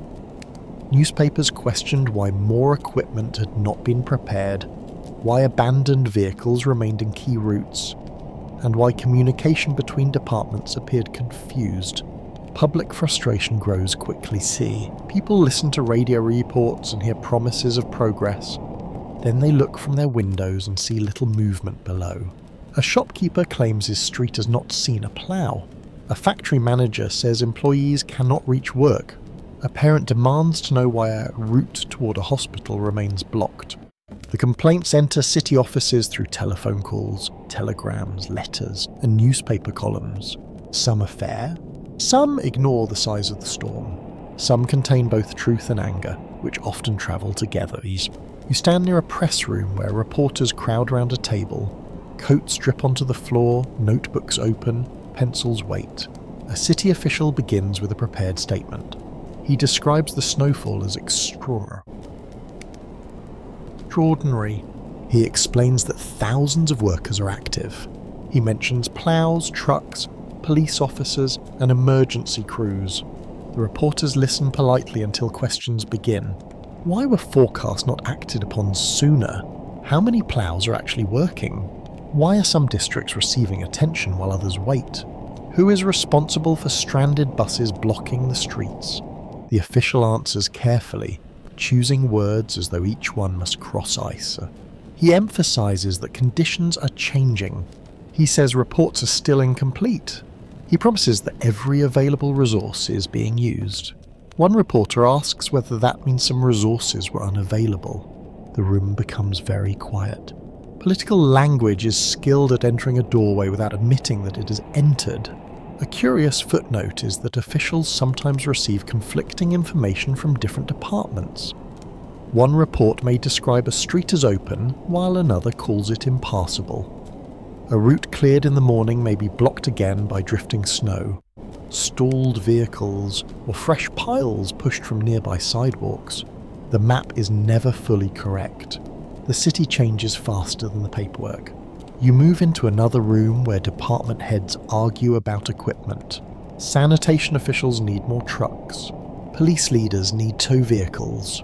Transit managers need workers assigned to tracks and stations. Health officials request fuel and protected routes. A voice rises. Another voice interrupts. Someone strikes the table with a pencil. The discussion is not elegant, but it reveals the pressure of managing a city where every system depends upon another system. Ploughs need fuel. Fuel trucks need open streets. Open streets need tow trucks. Tow trucks need police access. Police officers need transportation to report for duty. The circle closes around itself. A council memorandum from the period shows that emergency response depended upon many departments that did not always share information smoothly. Formal authority existed, but practical control often became scattered across agencies, borough offices, contractors, and local supervisors. Scholars disagree about whether leadership failure deserves more blame than the physical severity of the storm. Some historians argue that stronger preparation and clearer command could have reduced the disruption. Others maintain that even a well-organised response would have been overwhelmed by record snowfall and widespread abandoned traffic. Arguments split along questions of expectation. How much should a government prepare for a rare event? How quickly should citizens expect normal service to return? When does unavoidable delay become official failure? These questions fill newspaper pages because they have no simple answer. You visit a borough office where residents stand in a narrow hallway, waiting to speak with officials. A landlord asks for help clearing access to several buildings. A grocer requests permission to move supplies through a restricted street. A woman reports that elderly neighbours need fuel. A business owner complains that his property has been ignored. The clerk writes everything down. He cannot promise results. The woman with the fuel request begins to cry from frustration. The clerk lowers his voice, finds a police contact, and sends the message by hand. Government, in this moment, is not only the mayor at a microphone, it's also one exhausted clerk choosing which note to carry first. At City Hall, advisors prepare new announcements. Additional workers will be called. Private contractors will be hired. Vehicle owners will be warned to remove obstructions. Emergency priorities will be expanded. The administration hopes that action will quiet criticism. Instead, each announcement creates new questions. Why was this not done earlier? How many contractors are available? Who will supervise them? Which neighbourhoods come first? Newspapers publish photographs of buried streets beside official claims of improvement. The contrast is difficult to ignore. Editorial writers sharpen their language. Cartoonists draw mountains of snow covering city offices. One drawing shows an official searching for a missing plough beneath a desk. The joke isn't fair, it is also effective. Political damage often begins when a complicated failure becomes easy to picture. You hear residents discussing the mayor in a cafe. One defends him, saying no leaders can control the weather. Another says leadership means preparing for what cannot be controlled. A third person says both men should stop talking and help clear the entrance. The debate pauses while everyone lifts a shovel.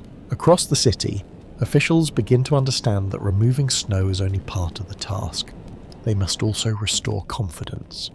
People need to believe that reports are accurate, priorities are sensible, and help will reach them. Confidence cannot be ploughed from an avenue. It must be earned through visible progress. As night settles, lights remain on in municipal buildings, telephones continue ringing, maps are replaced with cleaner maps that soon become equally crowded. Orders leave the rooms. Complaints enter. Between them stands a city administration trying to turn information into movement. You watch a messenger pull on a heavy coat, place several urgent notices inside a leather case, and step into the cold. The office door closes behind him. Inside, another telephone begins to ring.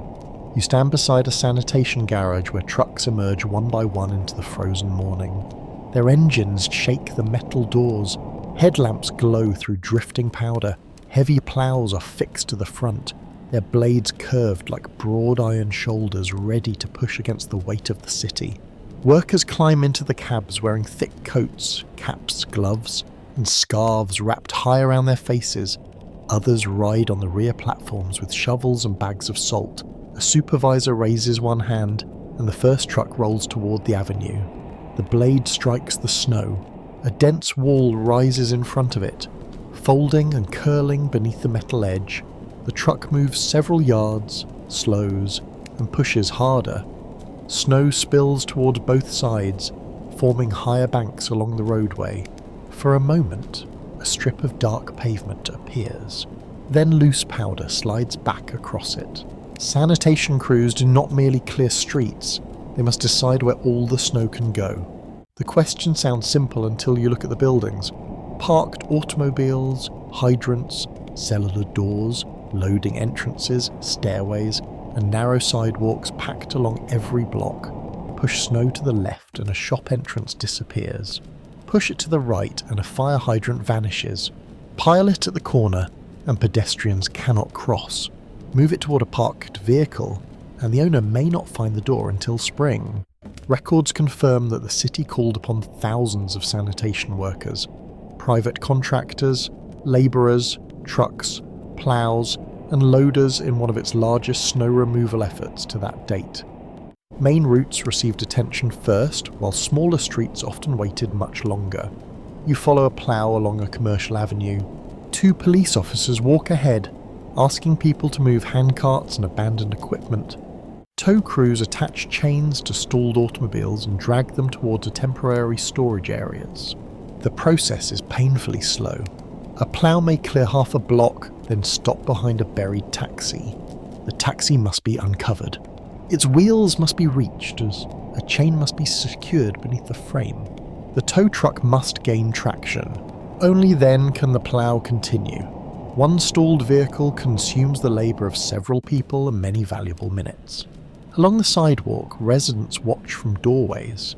Some applaud when the plough arrives. Others complain that the blade throws snow against entrances they have already cleared. Both reactions are understandable. A shopkeeper has spent hours opening a path to his door. The plough passes, and a fresh ridge appears across it. He stands with his shovel, staring at the new barrier in silence. Then he begins again. The storm has made repetition into civic duty. You hear the grinding roar of a mechanical loader further down the street. Its bucket digs into a compacted mound and lifts a heavy block of snow mixed with ice, paper, ash, and street dirt. The load drops into the back of a truck. The truck carries it toward an open dumping area. Another truck waits behind it. This method removes snow completely instead of pushing it aside, but it requires many vehicles, drivers, fuel, and places where the loads can be emptied. Oddly enough, some snow is carried toward rivers and waterfront dumping points, where crews send entire truckloads over the edge. The snow falls in heavy masses, breaking apart before reaching the dark water below. A worker jokes that the river has ordered more winter. Nobody has enough energy to improve the day. At a large intersection, crews gather around a mountain built from repeated ploughing. The pile rises higher than the nearby automobile roofs. Its surface has hardened into grey ice beneath traffic soot. Workers cut into it with picks. The tools strike with sharp ringing sounds. Chunks break loose and slide downward. Shovels move them into loader buckets. Every layer reveals something new. A wooden crate, a bent street sign, several newspapers, a bicycle wheel, one lost glove. The snow has collected the city's small forgotten objects and sealed them together. A curious footnote concerns the refuse hidden beneath the drifts. Household rubbish, horse waste, packaging, food scraps, and ordinary street dirt remain trapped under the snow. When piles begin to melt, sanitation crews face not only water and ice, but a concentrated layer of urban waste. For now, cold keeps everything still. At a narrow residential block, a smaller plough attempts to enter. The blade barely fits between parked cars. Workers guide the driver by hand signals. Left. Straight. Stop. Right. The truck advances inches at a time. Residents lean from windows to watch. One person calls down that a buried motorcycle stands near the corner. Another warns of a cellar entrance hidden beneath the drift. The driver moves with extreme care. Steel may be strong, but the city beneath the snow remains fragile. You notice the workers' faces. Cold has reddened their cheeks. Salt has dried in pale lines on their boots. Their gloves are stiff and dark with grime. Many have been working through long shifts with only short breaks. A mobile kitchen truck arrives carrying coffee, stew, and bread. Workers gather around metal containers while steam rises into the cold air. Some eat standing beside their machines. Others sit briefly on overturned crates. The meal is plain. It tastes magnificent. One man holds a cup between both hands and closes his eyes while drinking. Another removes one glove to feel the warmth of the bowl. Rest lasts only a few minutes. Engines start again.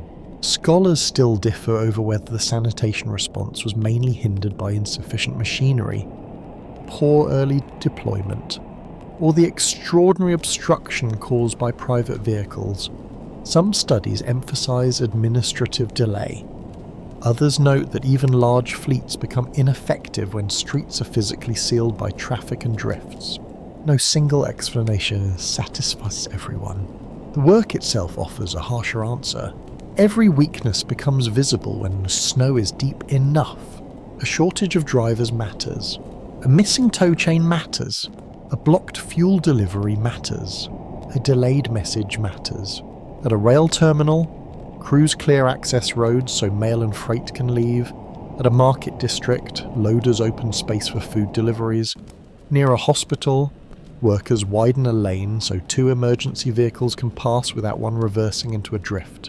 Progress appears uneven. One avenue shows wet pavement and moving trucks. The next block remains a white canyon. A resident may walk from apparent recovery into complete isolation within a few minutes. You travel toward a temporary snow dump where trucks arrive in steady lines. Their loads are dark now, mixed with grit and debris. Workers direct each vehicle toward an open space and the truck beds rise. Snow slides out in heavy slabs. The piles grow into long ridges, no longer soft or beautiful. They are dense, dirty, and practical. Monuments built from whatever has been removed so life can continue elsewhere. A foreman records each arriving truck on a clipboard. His pencil breaks, he sharpens it with a pocket knife and continues counting. Numbers matter because the officials want to measure progress. How many loads moved? How many streets opened? How many workers assigned? Yet the city cannot be understood only through totals. One cleared route allows a bakery truck to deliver flour. One open hydrant gives firefighters access. One widened corner lets an ambulance turn. You stand beside a sanitation crew as they finish another stretch of roadway. The plough passes, the loader follows, and workers spread salt across the exposed surface. Traffic does not rush forward. Only one truck appears, moving carefully between the high banks. Still the lane is open. The workers lean on their shovels and watch it pass. Then they turn toward the next buried block, where another wall of snow waits beneath the pale winter sky. You enter Manhattan on foot because walking has become the most dependable form of transportation. The avenue stretches ahead like a white corridor between dark walls of stone, brick, glass, and steel. High above, cornices hold thick shelves of snow. Fire escapes wear narrow white caps. Window ledges shine beneath the weak winter sun. At street level, thousands of people move in long, careful streams. Office workers carry briefcases under their arms. Shop employees pull small sleds loaded with boxes. Hotel guests drag suitcases that bump and tilt over packed ridges. Women gather their skirts above the snow while men use walking sticks, broom handles, and umbrellas for balance. Everywhere, New Yorkers are calculating distance. How many blocks to work? How far to the nearest open store? Whether the journey home can be completed before dark. The city remains crowded, but its pace has slowed to the speed of a human step. You join the flow along Fifth Avenue. Luxury storefronts stand behind cleared entrances, their holiday displays glowing over a street that feels strangely rural. Fur coats, jewellery, perfumes, and elegant furniture appear behind glass. While outside, pedestrians struggle through trenches carrying bread, coal, and medicine. The contrast is almost theatrical. A mannequin wears an evening gown suitable for a grand ballroom. A man passing the window wears 2 sweaters, 3 scarves, and newspaper inside his boots. Practicality has won the fashion season. Records confirm that many Manhattan businesses attempted to reopen quickly, even when employees could reach them only by walking long distances. Banks, offices, hotels, theatres, shops, and restaurants operated with reduced staffs while surface transportation remained severely limited. You pass an office building where a doorman clears the revolving entrance with a hand shovel. Inside, the lobby is quiet. Only a few elevators are running. Employees sign their names on a sheet to show who's arrived. Some have walked from distant neighbourhoods, others spent the night in hotels, stations, offices, or friends' apartments because returning home was impossible. A manager congratulates everyone for appearing. Then he announces that very little work can be completed because files, deliveries, and additional staff have not arrived. The employees remove their coats, sit at their desks, and begin drinking coffee. Professional duty has brought them across miles of snow to perform the important task of waiting indoors. You continue toward Midtown. Broad avenues allow stronger winds, and loose powder sweeps across the packed surface in pale ribbons. Pedestrians lower their heads and grip their hats. At corners, gusts strike suddenly between tall buildings. One man loses his newspaper. Pages lift into the air and scatter over the avenue. Several people attempt to catch them, but each page slides away before gloved fingers can close around it. The financial section disappears beneath a truck. The sports page wraps around a lamppost. The front page rises briefly above the crowd like a white flag and sails towards the next block.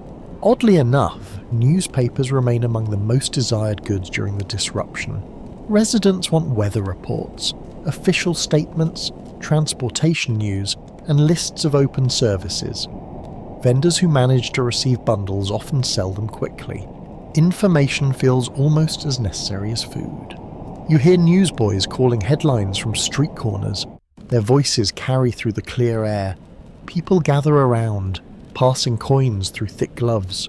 A buyer opens the paper immediately, using another person's shoulder as protection from the wind. The news is not reassuring. Transit remains restricted. Deliveries remain delayed. Officials promise improvement, yet reading the facts gives uncertainty a shape, and that alone offers some comfort. Near Times Square, electric signs continue flashing above streets nearly empty of vehicles. The great display boards announce plays, products, restaurants, and motion pictures to a population moving below at the pace of a village procession. The lights make the snow glow pink, blue, green, and gold. You hear theatre music escaping from an open door. Some performances continue, though audiences are smaller and actors struggle to arrive. A few theatres cancel shows, others invite stranded people inside simply because the building is warm. A doorman brushes snow from the shoulders of each guest. The gesture is formal, almost ceremonial. Inside, coats steam gently in the heated lobby. Outside, a line forms at a hotel entrance where travellers seek rooms. Many spaces are already occupied by people unable to leave the city. Others sleep in lounges, conference rooms, and chairs. One hotel places cots in a ballroom. Crystal chandeliers hang above rows of blankets and pillows. Guests who expected private rooms settle beside strangers beneath painted ceilings. The arrangement is elegant only from a great distance. You continue downtown where narrow streets gather deeper shadows. Wall Street opens between tall buildings, quiet enough for footsteps to echo. Brokers and clerks arrive in smaller numbers. Messengers carry documents by hand because ordinary delivery schedules have collapsed. The New York Stock Exchange continues operating, though attendance and activity are affected by the storm. Records from the period show that financial institutions struggle to maintain normal business, while workers and communications face delays. A messenger moves between buildings with papers secured beneath his coat. He protects them from snow as carefully as the volunteers who carry medicine elsewhere. The contents differ. The urgency, at least in the minds of financiers, may not. Near the harbour district, workers unload essential goods from handcarts. Office clerks join labourers in moving boxes because job descriptions have become flexible. A man in polished shoes carries a crate of canned food. Another in a heavy overcoat pushes a cart through slush. By midday, their clothes reveal the new order of the streets. Trousers are wet to the knee. Shoes are stained with salt. Gloves are patched. Fine coats carry white marks where snow has melted and dried. Manhattan's usual distinctions remain visible, but the weather has made everyone equally concerned with traction. Scholars continue to dispute whether the storm created a brief social levelling across the city, or merely produced the appearance of one. Some argue that shared hardship softened boundaries between classes.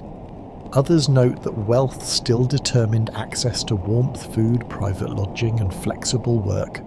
The evidence points in both directions. A banker and a porter may walk through the same snow. Only one may return to a fully heated apartment with a stocked kitchen. Still, the street creates unusual meetings. A hotel guest helps a delivery worker push a cart. A shop owner offers coffee to a messenger. A lawyer carries a stranger's suitcase across an icy crossing. These moments do not erase inequality. They interrupt habit. You reach a department store where employees have formed a narrow tunnel from the entrance to the roadway. Customers arrive slowly, more curious than eager to buy. Inside, the counters are staffed unevenly. One clerk serves several departments. Another demonstrates perfume while wearing heavy boots beneath the counter. A customer asks whether a gift can be delivered. The clerk looks toward the buried street and replies that delivery may require patience. The customer asks how much patience. The clerk smiles and says more than usual. At lunch counters, stools fill with a pedestrian seeking warmth. Soup, coffee, and sandwiches move quickly. People exchange reports from different districts. One route is open. Another station is crowded. A bridge approach is blocked. A friend has walked from Harlem. A cousin has slept in an office. The city is rebuilding its knowledge through conversation. You step outside as the afternoon light lowers between the towers. A few buses begin to move along cleared lanes, but they travel slowly and fill immediately. Most people continue walking. The sidewalks resemble rivers of dark coats flowing between pale banks. No one moves quickly. No one expects convenience. You feel the city breathing at a reduced rhythm, not ambivalent, not defeated, simply forced into patience. Manhattan still conducts business, sells newspapers, opens doors, serves coffee, and lights its theatres. Yet beneath the towers, every ambition now advances one careful step at a time. You leave the crowded centre of Manhattan and travel outward, where recovery becomes less certain with every mile. Brooklyn stretches across a vast web of row houses, factories, churches, docks, and narrow commercial streets.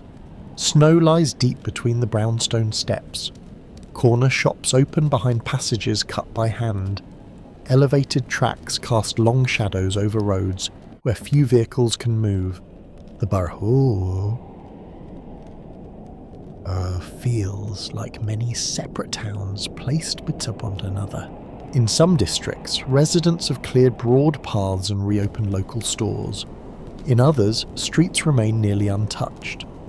A plough may appear on one main road, while nearby blocks depend entirely upon shovels, sleds, and patient feet. You walk along a Brooklyn avenue where a streetcar waits beneath a crust of ice. Workers chip at the rails, but abandoned cars block the line ahead. Passengers have given up waiting and follow the tracks on foot. The rails offer a useful guide through the buried streets. They lead towards shops, bridges, and stations, even when every curb and crossing has disappeared. A woman carries a basket of laundry on one arm and holds her young son with the other hand. The child steps into a drift, loses balance, and vanishes to his shoulders. He is lifted out immediately. His mother asks whether he is hurt. He says no. Then he asks to do it again. Near Prospect Park, hills attract sleds and improvised boards. Yet beyond the laughter, workers worry about roads leading to hospitals and firehouses. The borough covers too much ground for quick attention everywhere. Records confirm that the outer boroughs often waited longer than central Manhattan for full snow removal. Major routes received priority, while residential streets in Brooklyn, Queens, the Bronx, and Staten Island could remain blocked for days. You cross into Queens, where open spaces allow the wind to shape enormous drifts. Rows of houses stand behind white barriers, driveways vanish, garages are sealed, wooden fences appear only in scattered sections, rising from the snow like broken lines on a page. The wider streets might seem easier to clear, but distance becomes the enemy. Homes spread farther apart. Services must travel longer routes. A single stalled truck can isolate an entire neighbourhood. At a small intersection, residents have built a marker from broom handles and cloth so drivers can identify the road.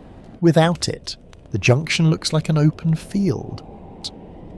One curious footnote concerns mailboxes buried so completely that postal workers search for them by memory. Some residents attach bright ribbons or pieces of fabric to the tops, creating small signals above the drifts. A blue scarf marks one mailbox. A striped towel marks another. One family uses a wooden spoon. The spoon does not appear official, but it performs admirably. You follow a delivery worker pulling a sled loaded with letters and small parcels. Normal mail service has become irregular, yet messages still carry great emotional weight. A letter may confirm that a relative is safe, so sorry. A postcard may explain why someone has not arrived. A payment may keep a household from falling behind. The worker moves slowly from doorway to doorway, sometimes handing mail through a bare window, because the entrance remains blocked. At one house, an elderly woman receives a letter from her daughter. She reads only the first line before pressing the paper to her chest. The delivery worker looks away, giving her privacy in the middle of the open street. Farther north, the Bronx presents hills that turn every journey into a test. Roads rise sharply between apartment buildings. Trucks struggle for traction. Sleds move downhill with alarming enthusiasm. Pedestrians climb by gripping railings, fences, and one another. You hear chains striking the wheels of a bus attempting to ascend. The engine strains. Passengers lean forward in their seats as though their weight might help. The bus moves several feet, slips backward, and stops. Everyone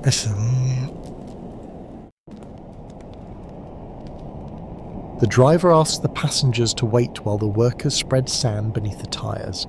Several passengers join the effort, scooping grit with tin cans. The bus tries again. This time it climbs. The passengers cheer, return to their seats, and travel another block before encountering a second hill. Progress in the Bronx becomes a series of negotiations with gravity.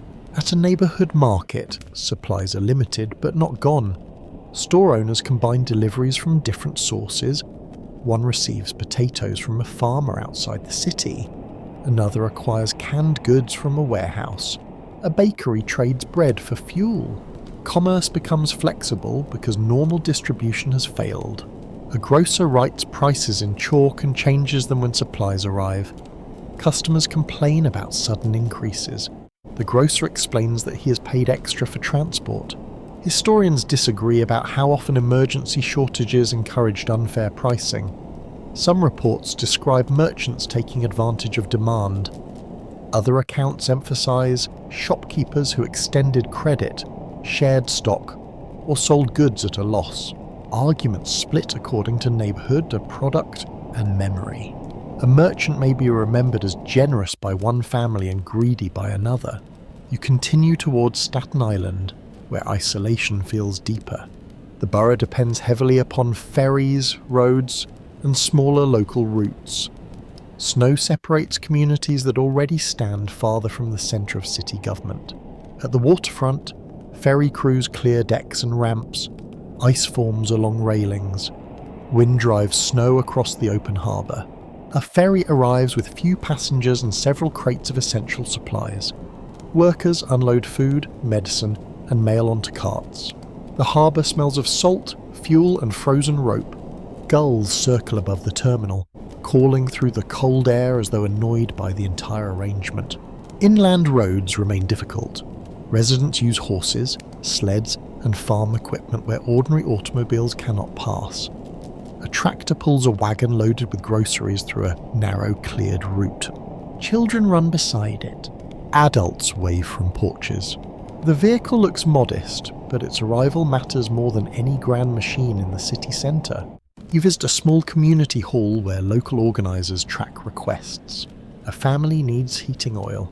A doctor needs transport. A store requires bread. A home near the shore has lost electricity. The list resembles those found across the city, but help takes longer to travel because the distances are greater. One volunteer points to a map and explains that 2 roads remain blocked. Another suggests crossing a field. A third warns that the field contains a drainage ditch hidden beneath the snow. The route changes. Knowledge of the land becomes as valuable as equipment. In Brooklyn, Queens, the Bronx, and Staten Island, residents feel the difference between being part of New York and being close to its centre. Newspapers may speak about the city as one place. The storm reveals many places. Each borough has its own streets, hills, shorelines, transport links, and delays. Each neighbourhood measures recovery by local signs. A bus finally returns. A pharmacy receives medicine. A bakery lights its ovens. A road opens wide enough for one truck. You stand on a raised corner in Queens and look across rows of roofs toward the distant skyline. Manhattan's towers rise faintly through the winter haze. They seem close enough to touch, yet the buried streets between them make the distance enormous. Across the outer boroughs, recovery does not arrive as one grand event. It reaches one block, misses another, and continues unevenly through communities that learn to depend upon their own hands while waiting for the city to find them. You step onto a commercial street where the first signs of ordinary business begin to reappear. Metal shutters rise with a clatter. Shopkeepers sweep packed snow from the thresholds. Delivery boys push handcarts through narrow lanes. Windows that stood dark now glow with electric light, revealing shelves, counters, and tired workers arranging whatever goods have managed to arrive. The city is not fully moving, but the trade has begun to breathe again. A bakery opens before dawn. Inside, heat from the ovens fogs the windows. Bakers lift trays of fresh loaves onto wooden racks while customers gather outside. Flour remains limited, so the bread is smaller than usual, but the smell fills the block with warmth. The first loaves disappear quickly. A restaurant owner purchases several and carries them beneath a blanket to keep them warm. A hotel worker takes another basket. Families wait patiently for what remains. Nobody complains about uneven crusts. Perfection has become less important than breakfast. Farther along, a grocery store receives crates of potatoes, onions, and canned goods. The delivery truck can reach only the corner, so workers transfer everything onto dollies. You help guide one cart through a path between frozen ridges. Its wheels catch repeatedly. Each time, two people lift while another pulls. The crates tilt but do not fall. At the shop entrance, customers applaud softly as though the potatoes have completed an ocean voyage. In a sense, they have crossed a landscape just as difficult. Records confirm that food markets, warehouses, newspapers, banks, and department stores resumed operations in stages as transportation routes reopened. Essential businesses received priority, while many smaller firms worked with reduced staff and irregular supplies. Opening the door does not mean business is normal. A clothing shop has 3 employees instead of 12.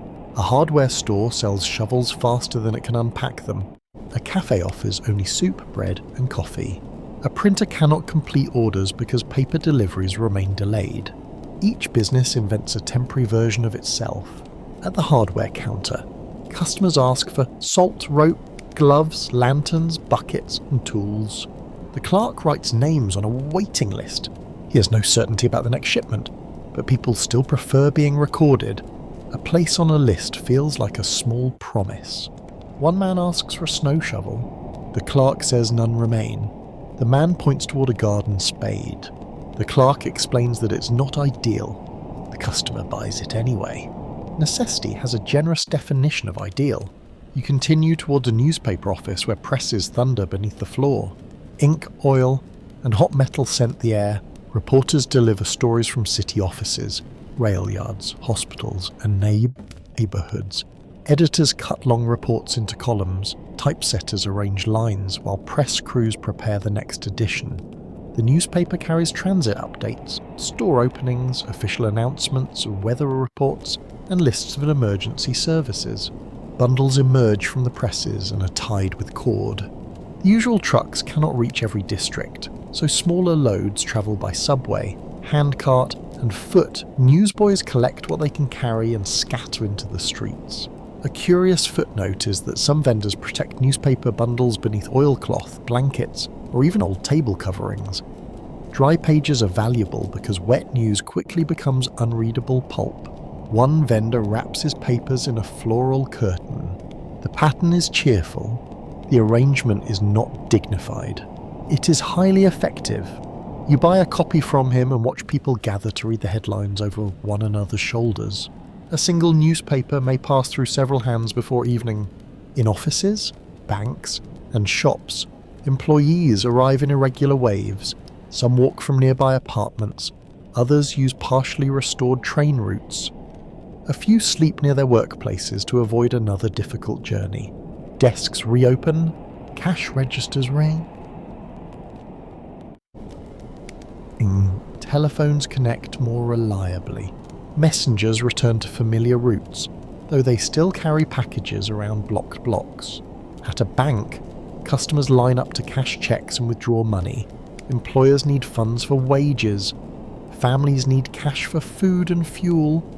Business owners need to pay suppliers who have found expensive ways to move goods. The bank opens with fewer tellers. Transaction proceeds subtly. A man near the front complains about the wait. Then he learns that one teller has walked more than 6 miles to work. His complaint becomes quieter. At a department store, managers reopen selected floors. Elevators operate with limited staff. Customers enter mainly for practical goods. Blankets, boots, children's coats. Cooking supplies. The perfume counter remains beautifully arranged and almost completely ignored. One clerk dusts the bottles several times, perhaps to remind them that elegance will eventually return. Near the loading entrance, workers receive a shipment of socks. The boxes are opened immediately. Wet feet have created sudden demand, and the festival sell faster than luxury items ever could. Commerce follows discomfort with remarkable accuracy. You move toward a wholesale market where activity is resumed beneath hanging lamps. Porters unload produce from skins and trucks. Merchants call prices across the floor. Crates scrape over concrete. Ice melts into shallow puddles around boots. The quantities remain lower than usual, but movement has returned. Potatoes roll into bins. Cabbages are stacked. Apples appear in wooden boxes. A shipment of oranges attracts particular attention. Their bright colour looks almost unnatural after days of grey streets and white snow. A merchant cuts one open. The scent spreads sharply through the cold market air. Workers pause for a moment, breathing in the clean sweetness. Several oranges are bruised from transport, yet customers purchase them quickly. A damaged orange still tastes like sunlight. Economic historians continue to debate whether the storm caused only a brief commercial interruption or produced more serious losses across certain industries. Some businesses recovered rapidly once routes reopened, others lost perishable stock, wages, customers, equipment, or several crucial trading days. No single total captures the uneven cost. A large company may absorb delay. A small shop may lose the money needed to survive the month. A restaurant may recover by serving limited meals. A florist may watch an entire shipment boil. The storm treats every business differently. You enter a small flower shop where the owner removes wilted arrangements from the window. Several deliveries fail to arrive, and much of the remaining stock has suffered in the cold. She saves what she can. Healthy stems are trimmed. Damaged petals are removed. Small bouquets replace large arrangements. A customer enters and asks for flowers for his wife. The owner shows him a modest bunch of carnations. He buys them without hesitation. Business returns not only through necessity, but through the quiet desire for normal gestures. At a nearby factory, machines begin running as workers report in. The first shift is incomplete. Managers reorganize tasks around those present. One worker operates a machine outside his usual role. Another sorts materials by hand because a mechanical feeder is frozen. Production moves slowly, but the sound of machinery carries through the building like a declaration. Work has resumed. Lunch counters fill with employees comparing journeys. One walked across several neighbourhoods. One slept in a stock room. One arrived on a delivery wagon.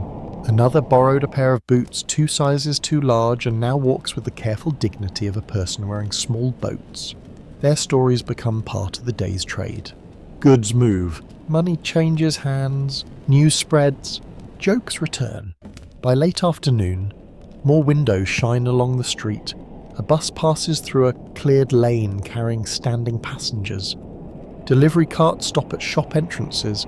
Customers leave with paper bags tucked beneath their coats. The city still bears the weight of the storm, yet commerce has found narrow channels through it. A loaf reaches a restaurant. A newspaper reaches a corner. A wage reaches a household. A shop bell rings as another customer enters. You stand beneath a striped awning and listen to these ordinary sounds returning one by one. The scrape of crates, the turning of keys, the clink of coins, the low murmur of bargaining. New York does not reopen in a single grand moment. It returns through thousands of doors unlocking, lights switching on, and tired people deciding that the day's work can begin. You walk along a street where the snow has lost its innocence.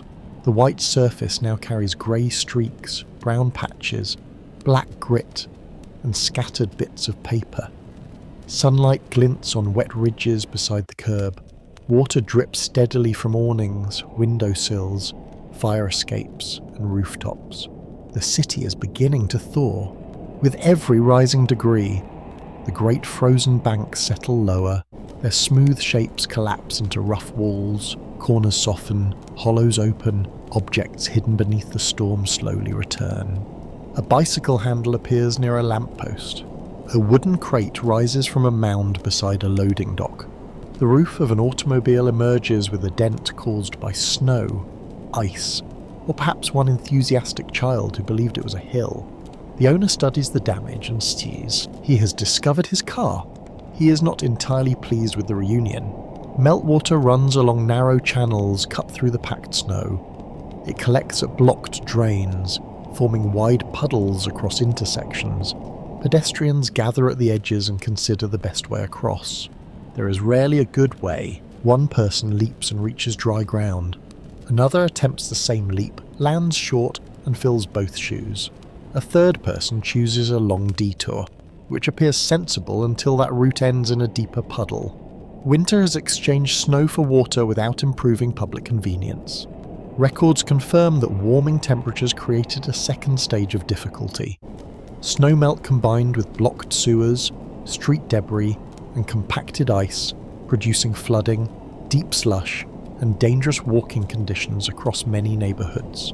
You hear shovels again, but the sound has changed. Workers are no longer lifting light powder. Their blades strike heavy, wet masses that cling to metal. Each load weighs far more than it appears. A sanitation worker pushes his shovel beneath a dark slab and leans forward with his full body. The snow rises slowly, bends, and slides back toward his boots. He stares at it. The snow appears to stare back. Then he tries again. At the corner, a crew searches for a drain beneath several inches of brown water. One worker probes with a long iron rod. Another scoops away ice. A third guides pedestrians around the flooded area. At last, the rod finds the opening. The worker clears packed refuse from the grate, and water begins circling downward. A small whirlpool forms, carrying bits of paper and soot toward the sewer. The sound is soft but satisfying. People nearby pause to watch. A draining puddle has become local entertainment. Along residential streets, building superintendents cut channels from entrances toward gutters. They hope the water will move away from basement doors, boards, bricks, and sandbags appear where flooding threatens lower rooms. In one cellar, residents lift boxes onto shelves. Coal bins stand beside stored furniture, old clothes, tools, and family belongings. Water seeps beneath the door in a thin line. A man presses rags against the gap. A woman places cooking pots beneath the leaks. Children carry small objects upstairs. The battle against snow has become a battle against its ghost. One curious footnote concerns the many lost items revealed during the thaw. Gloves, hats, shoes, toys, packages, tools, and household objects emerge from melting piles. A boy finds a woman's handbag near a buried bench. He carries it to a police station, where the contents are checked. Inside are keys, a wallet, a comb, several receipts, and a small photograph. The owner later arrives, relieved and embarrassed. She explains that she dropped the bag while climbing through a drift. The officer returns it. The boy receives thanks and a piece of candy. The city gives back what the snow has borrowed, though not always in good condition.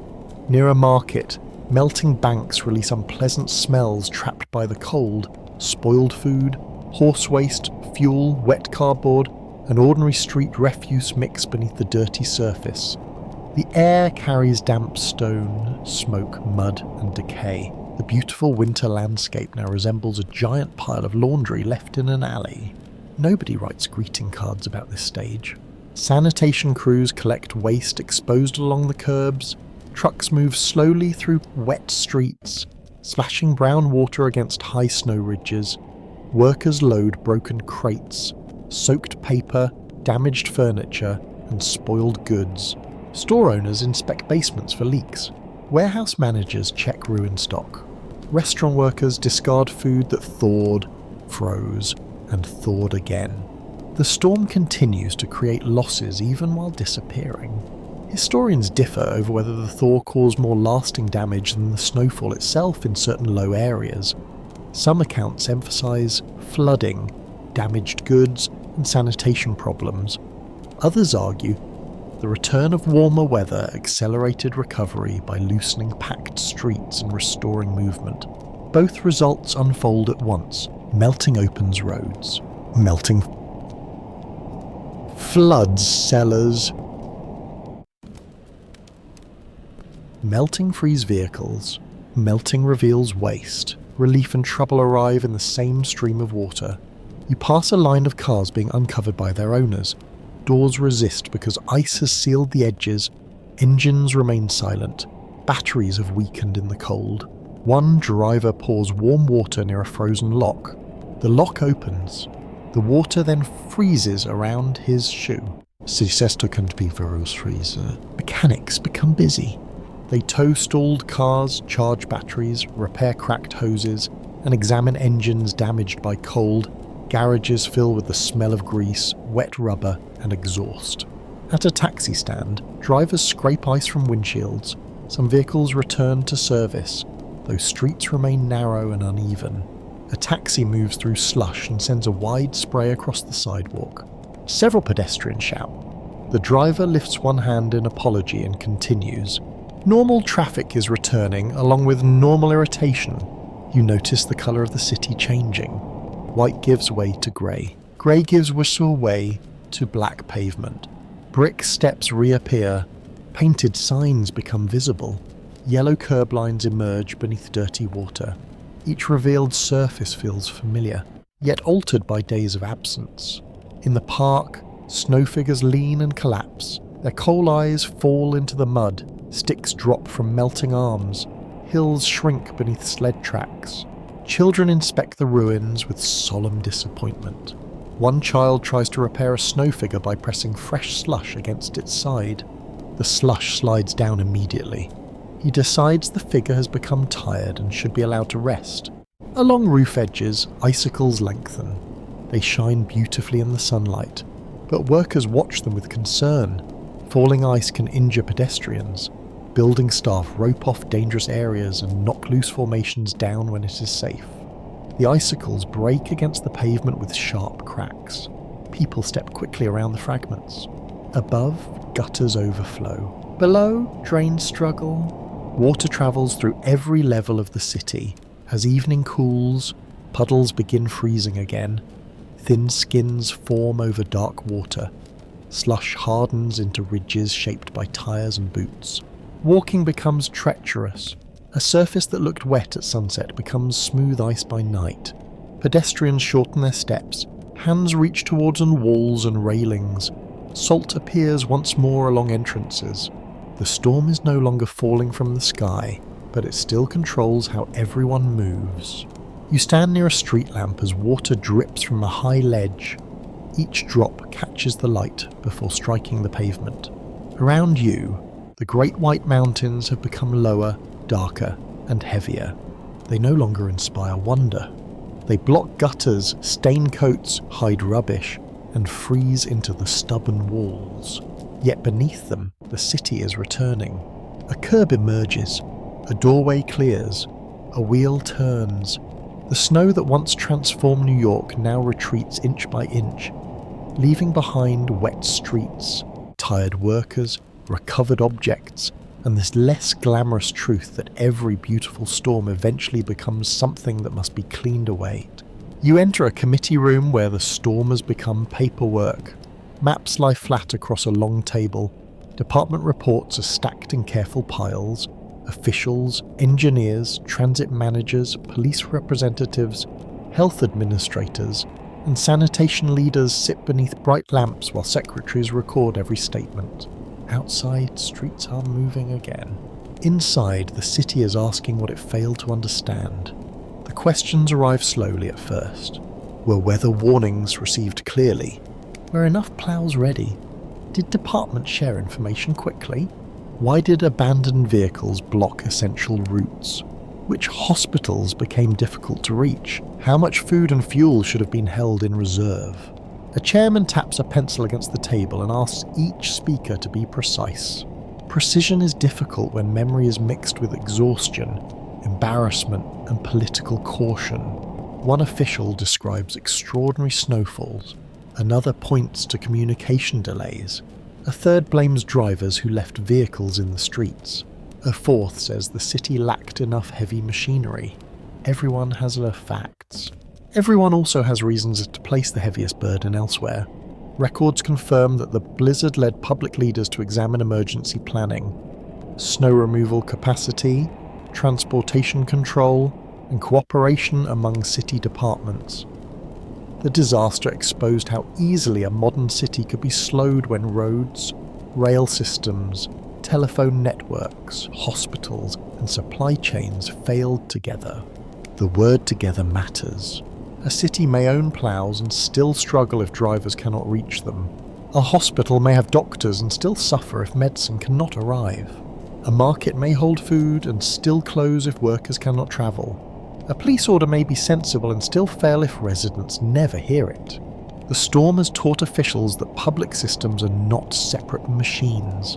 They are gears inside one larger mechanism. When one stops, the pressure spreads. You listen as an engineer explains the importance of priority routes. He proposes identifying streets that must remain open for hospitals, fire stations, police buildings, food terminals, and fuel depots. These roads should receive immediate attention during any future emergency. A health official agrees, then adds that routes alone are not enough. Hospitals need reserve fuel. Ambulances need chains and maintenance supplies. Medical workers may require temporary lodging near their posts. Someone suggests agreements with hotels and schools. Another official notes that agreements require money. The room returns to silence. Preparedness sounds admirable until the bill arrives. At another table, transit planners discuss stalled buses and buried rail lines. They consider rules for stopping service earlier when conditions become dangerous. An empty bus in a garage causes inconvenience. A full bus trapped across an intersection blocks the road for everyone. The difference is clear in hindsight. Hindsight, sadly, never reports for duty before the weather. One curious footnote concerns the debate over private automobiles. Some officials argue that drivers should be ordered off major streets during severe snowfall. Others fear that such restrictions would be unpopular, difficult to enforce, and harmful to businesses. The private car represents freedom on a clear day. Under deep snow, it becomes several £1,000s of civic obstruction. The discussion grows heated. One member wants stronger towing authority. Another insists that warnings must come first. A police representative asks where all the towed vehicles would be stored. The proposal pauses while everyone imagines enormous lots filled with angry owners. Learning from disaster is not a matter of discovering perfect answers. It is the art of choosing which future complaints are easier to survive. You move into a sanitation planning office where supervisors compare equipment lists. Ploughs are counted by size and condition. Loaders are assigned to districts. Salt supplies are reviewed. Contracts with private companies are examined. Officials want to know which machines failed, which routes consumed too much time, and which garages lacked fuel or spare parts. A supervisor recommends maintaining emergency crews in several locations instead of concentrating them in a few central yards. Another suggests stronger radio communication between ploughs. A third wants detailed maps showing hydrants, drains, hospital entrances, and steep streets. These ideas sound ordinary. That is their strength. Great lessons often become dull instruction. Check the fuel. Test the radio. Clear the drain. Mark the hydrant. Know who has the key. A council report proves that effective emergency planning depends upon small preparations performed before anyone feels urgency. The most useful equipment is rarely impressive when stored in a garage. It becomes heroic only when it works on the worst morning of the year. Across the city, businesses conduct their own reviews. Hotels discuss extra blankets and food reserves. Factories consider sleeping space for stranded workers. Grocers seek more reliable suppliers. Telephone companies study backup systems. Landlords inspect boilers, roofs, and cellar drains. Families make private lists. More candles. More coal. A battery radio. A little extra flour. A shovel that does not bend. The city learns at every scale, from the mayor's office to the kitchen cupboard. Scholars continue to argue over how much the disaster permanently changed New York's emergency policies. Some historians see a clear movement towards stronger coordination and larger snow removal operations. Others caution that public attention often fades once streets reopen and budgets return to ordinary concerns. No agreement has been reached on whether memory or money shapes preparedness more strongly. The pattern is familiar. A crisis creates urgency. Urgency creates promises. Promises meet cost. Cost meets forgetfulness. Yet some lessons remain because they are too practical to ignore. Weather forecasts gain greater attention. Departments refine chains of command. Emergency routes receive clearer priority. More equipment is acquired. Public warnings become more direct. The city does not become invulnerable. It becomes slightly less surprised. You sit beside a clerk typing recommendations onto clean pages. The keys strike in steady rhythm. Emergency telephone lists should be updated. Fuel reserves should be in...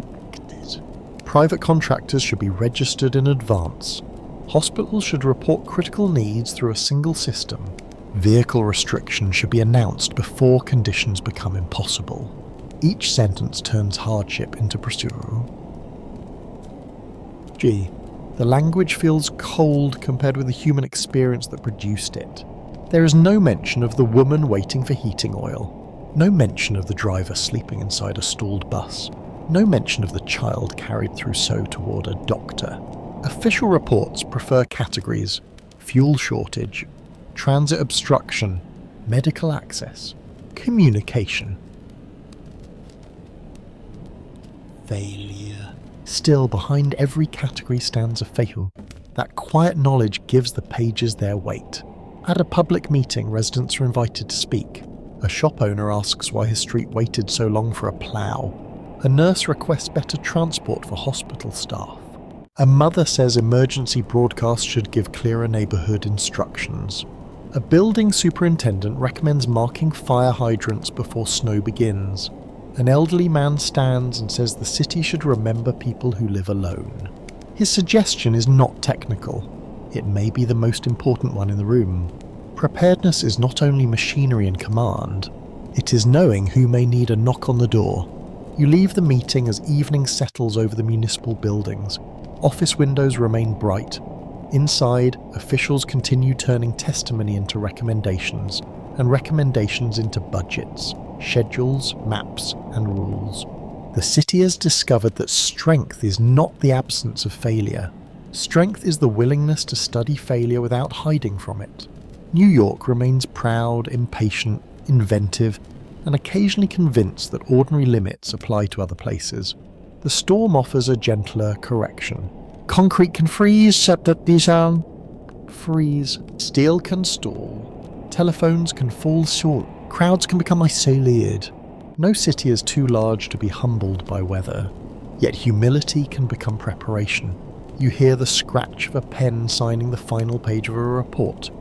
The paper is placed into a folder and carried toward another office, where someone must decide which recommendations will receive action. Not every lesson will survive. Some will be delayed. Some will be forgotten.